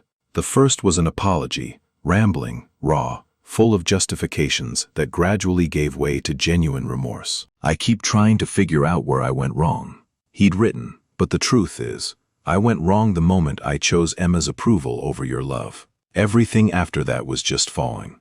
The second letter was about the children. Tommy had started 2nd grade. Lily was in preschool. They were adjusting to life in California, though Emma's sister had reported behavioral issues, nightmares, acting out, questions about why Daddy was in the bad place. I don't know if I'll ever be able to explain this to them. Daniel had written. How do you tell your kids that their father helped steal from their grandmother? That their mother is in prison because she thought the rules didn't apply to her? The third letter arrived 2 weeks before his release. It was shorter than the others, more focused. I'm not asking for forgiveness, he'd written. I know I don't deserve it, and I know you might never be able to give it, but I want you to know that I'm different now. Prison changes you, not the way movies show, but in quieter ways. You have time to think. Time to face what you've done. Time to figure out who you want to be when you get out. He'd signed it simply, your son Daniel. I saw him for the first time since his release on a Thursday afternoon in late September. We met at a coffee shop in downtown Meadowbrook. Neutral territory, public space, all the precautions Patricia had recommended. He was already seated when I arrived, his hands wrapped around a mug he wasn't drinking, his eyes fixed on the door. He stood when he saw me. Didn't move toward me, didn't try to hug me, just stood there, waiting. Mom, Daniel, We sat across from each other in silence for a long moment. The coffee shop hummed around us, baristas calling orders, jazz playing softly through the speakers, strangers living their uncomplicated lives. "Thank you for coming," he finally said. "I wasn't sure you would. I wasn't sure either." I studied his face, looking for traces of the man who'd helped his wife steal from me. What I saw instead was someone I almost recognized. The boy who'd brought home injured bird. The teenager who'd cried at his grandmother's funeral. "You look tired." "I am tired. I've been tired for years, I think. I just didn't realize it until I stopped running." Running from what? From myself, mostly. He took a sip of his coffee, grimacing at the taste. Emma used to say that momentum was everything. Keep moving, keep acquiring, keep building. If you stop, you have to think about what you're building toward. I didn't want to think. Thinking meant asking questions I didn't want to answer. Questions like whether stealing from your mother was wrong. He flinched, but didn't look away. Yes, questions like that. We sat in silence again. Outside, the autumn leaves were turning, painting the streets in shades of gold and crimson. The same streets where I'd walked with Daniel as a child, holding his hand, answering his endless questions about how the world worked. "I'm not ready to forgive you," I said finally. "I don't know if I ever will be, but I'm willing to try, to see if there's something left worth salvaging." Daniel's eyes filled with tears. "That's more than I deserve." "Yes, it is." I reached across the table and touched his hand, briefly, barely a brush of fingers. "But you're still my son. And I've lost enough already. I'm not willing to lose you completely if there's another option. What do I have to do?" "Earn it. Day by day, choice by choice. Show me who you are now, not who you were then." I pulled my hand back. "And understand that if you ever betray my trust again, there won't be another chance. I'll walk away and never look back." "I understand." "Good." I stood up, gathering my purse. "I have to go." "But Daniel?" He looked up at me, hope and fear warring in his eyes. "Call me next week. We'll have dinner." "Here, not at my house. I'm not ready for that yet. But dinner, a start." "I will. I promise." I left him sitting in the coffee shop, staring at his cold coffee, crying the quiet tears of a man who'd been given something he didn't deserve. A second chance. The call from California came on a rainy Tuesday in October. I was in my garden, pulling the last of the summer vegetables before the frost, when my phone buzzed with an unfamiliar number. I almost didn't answer. Telemarketing, probably, or another reporter looking for an interview I'd never give. But something made me swipe the screen. "Mrs. Kowalski." The voice was female, tired, vaguely familiar. "This is Jessica Hartley." Emma's sister. I froze, my hands still buried in dirt. "I know you probably don't want to hear from me," she continued quickly, "and I understand if you hang up. But I need to talk to you. About the children. Tommy and Lily." My grandchildren, 3,000 miles away, raised by a stranger who blamed me for their mother's imprisonment. "I'm listening." Jessica exhaled heavily. "Mrs. Kowalski, I owe you an apology. When Emma first called me from jail, she told me, she told me a lot of things.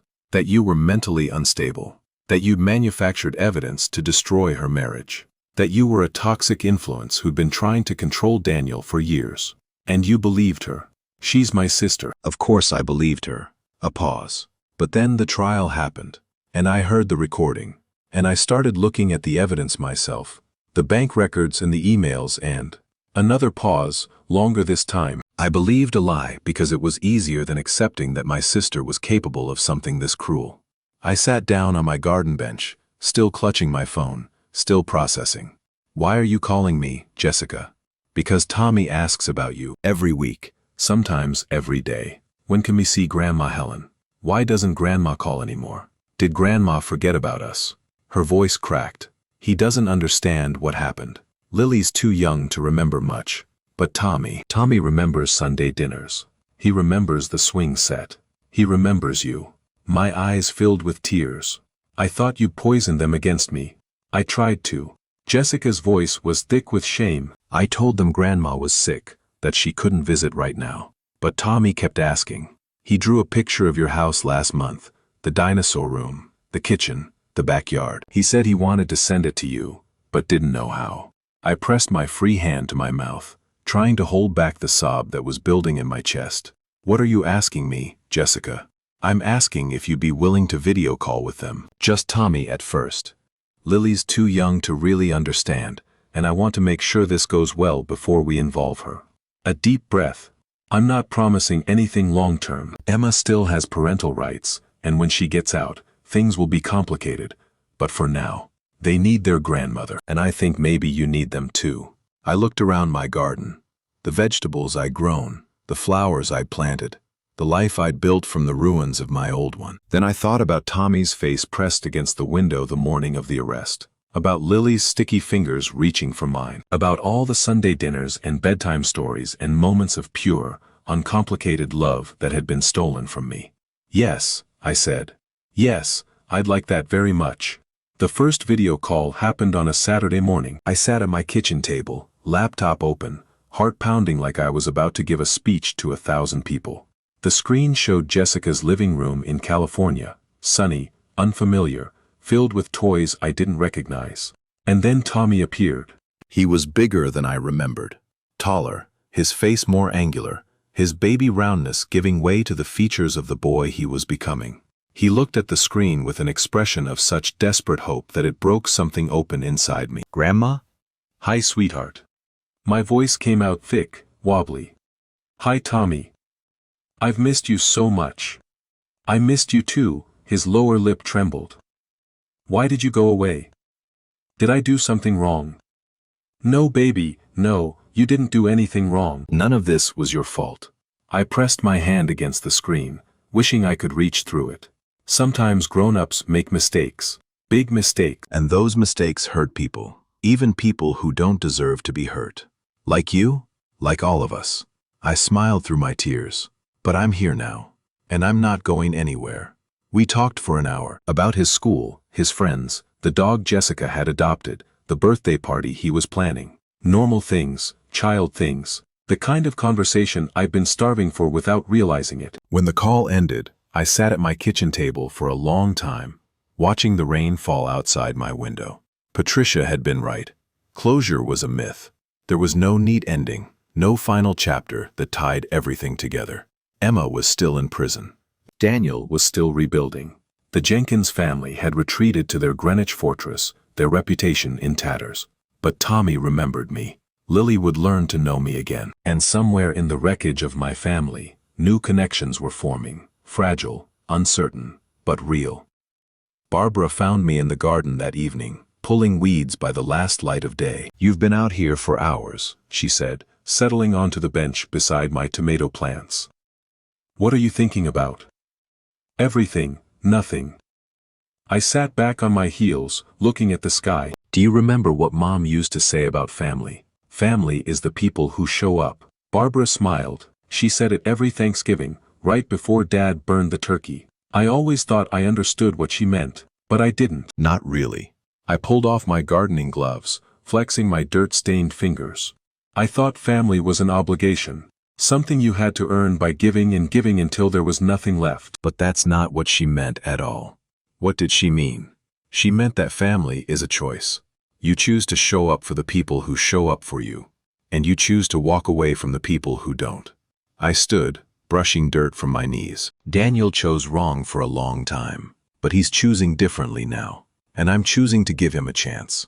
Not because I have to, but because I want to. And Emma never showed up. Not really. She showed up for what she could take, but never for what she could give. I looked at my sister, this woman who'd flown across the country to help me rebuild my life. You showed up, Barb. Patricia showed up. Tommy showed up, even from 3,000 miles away.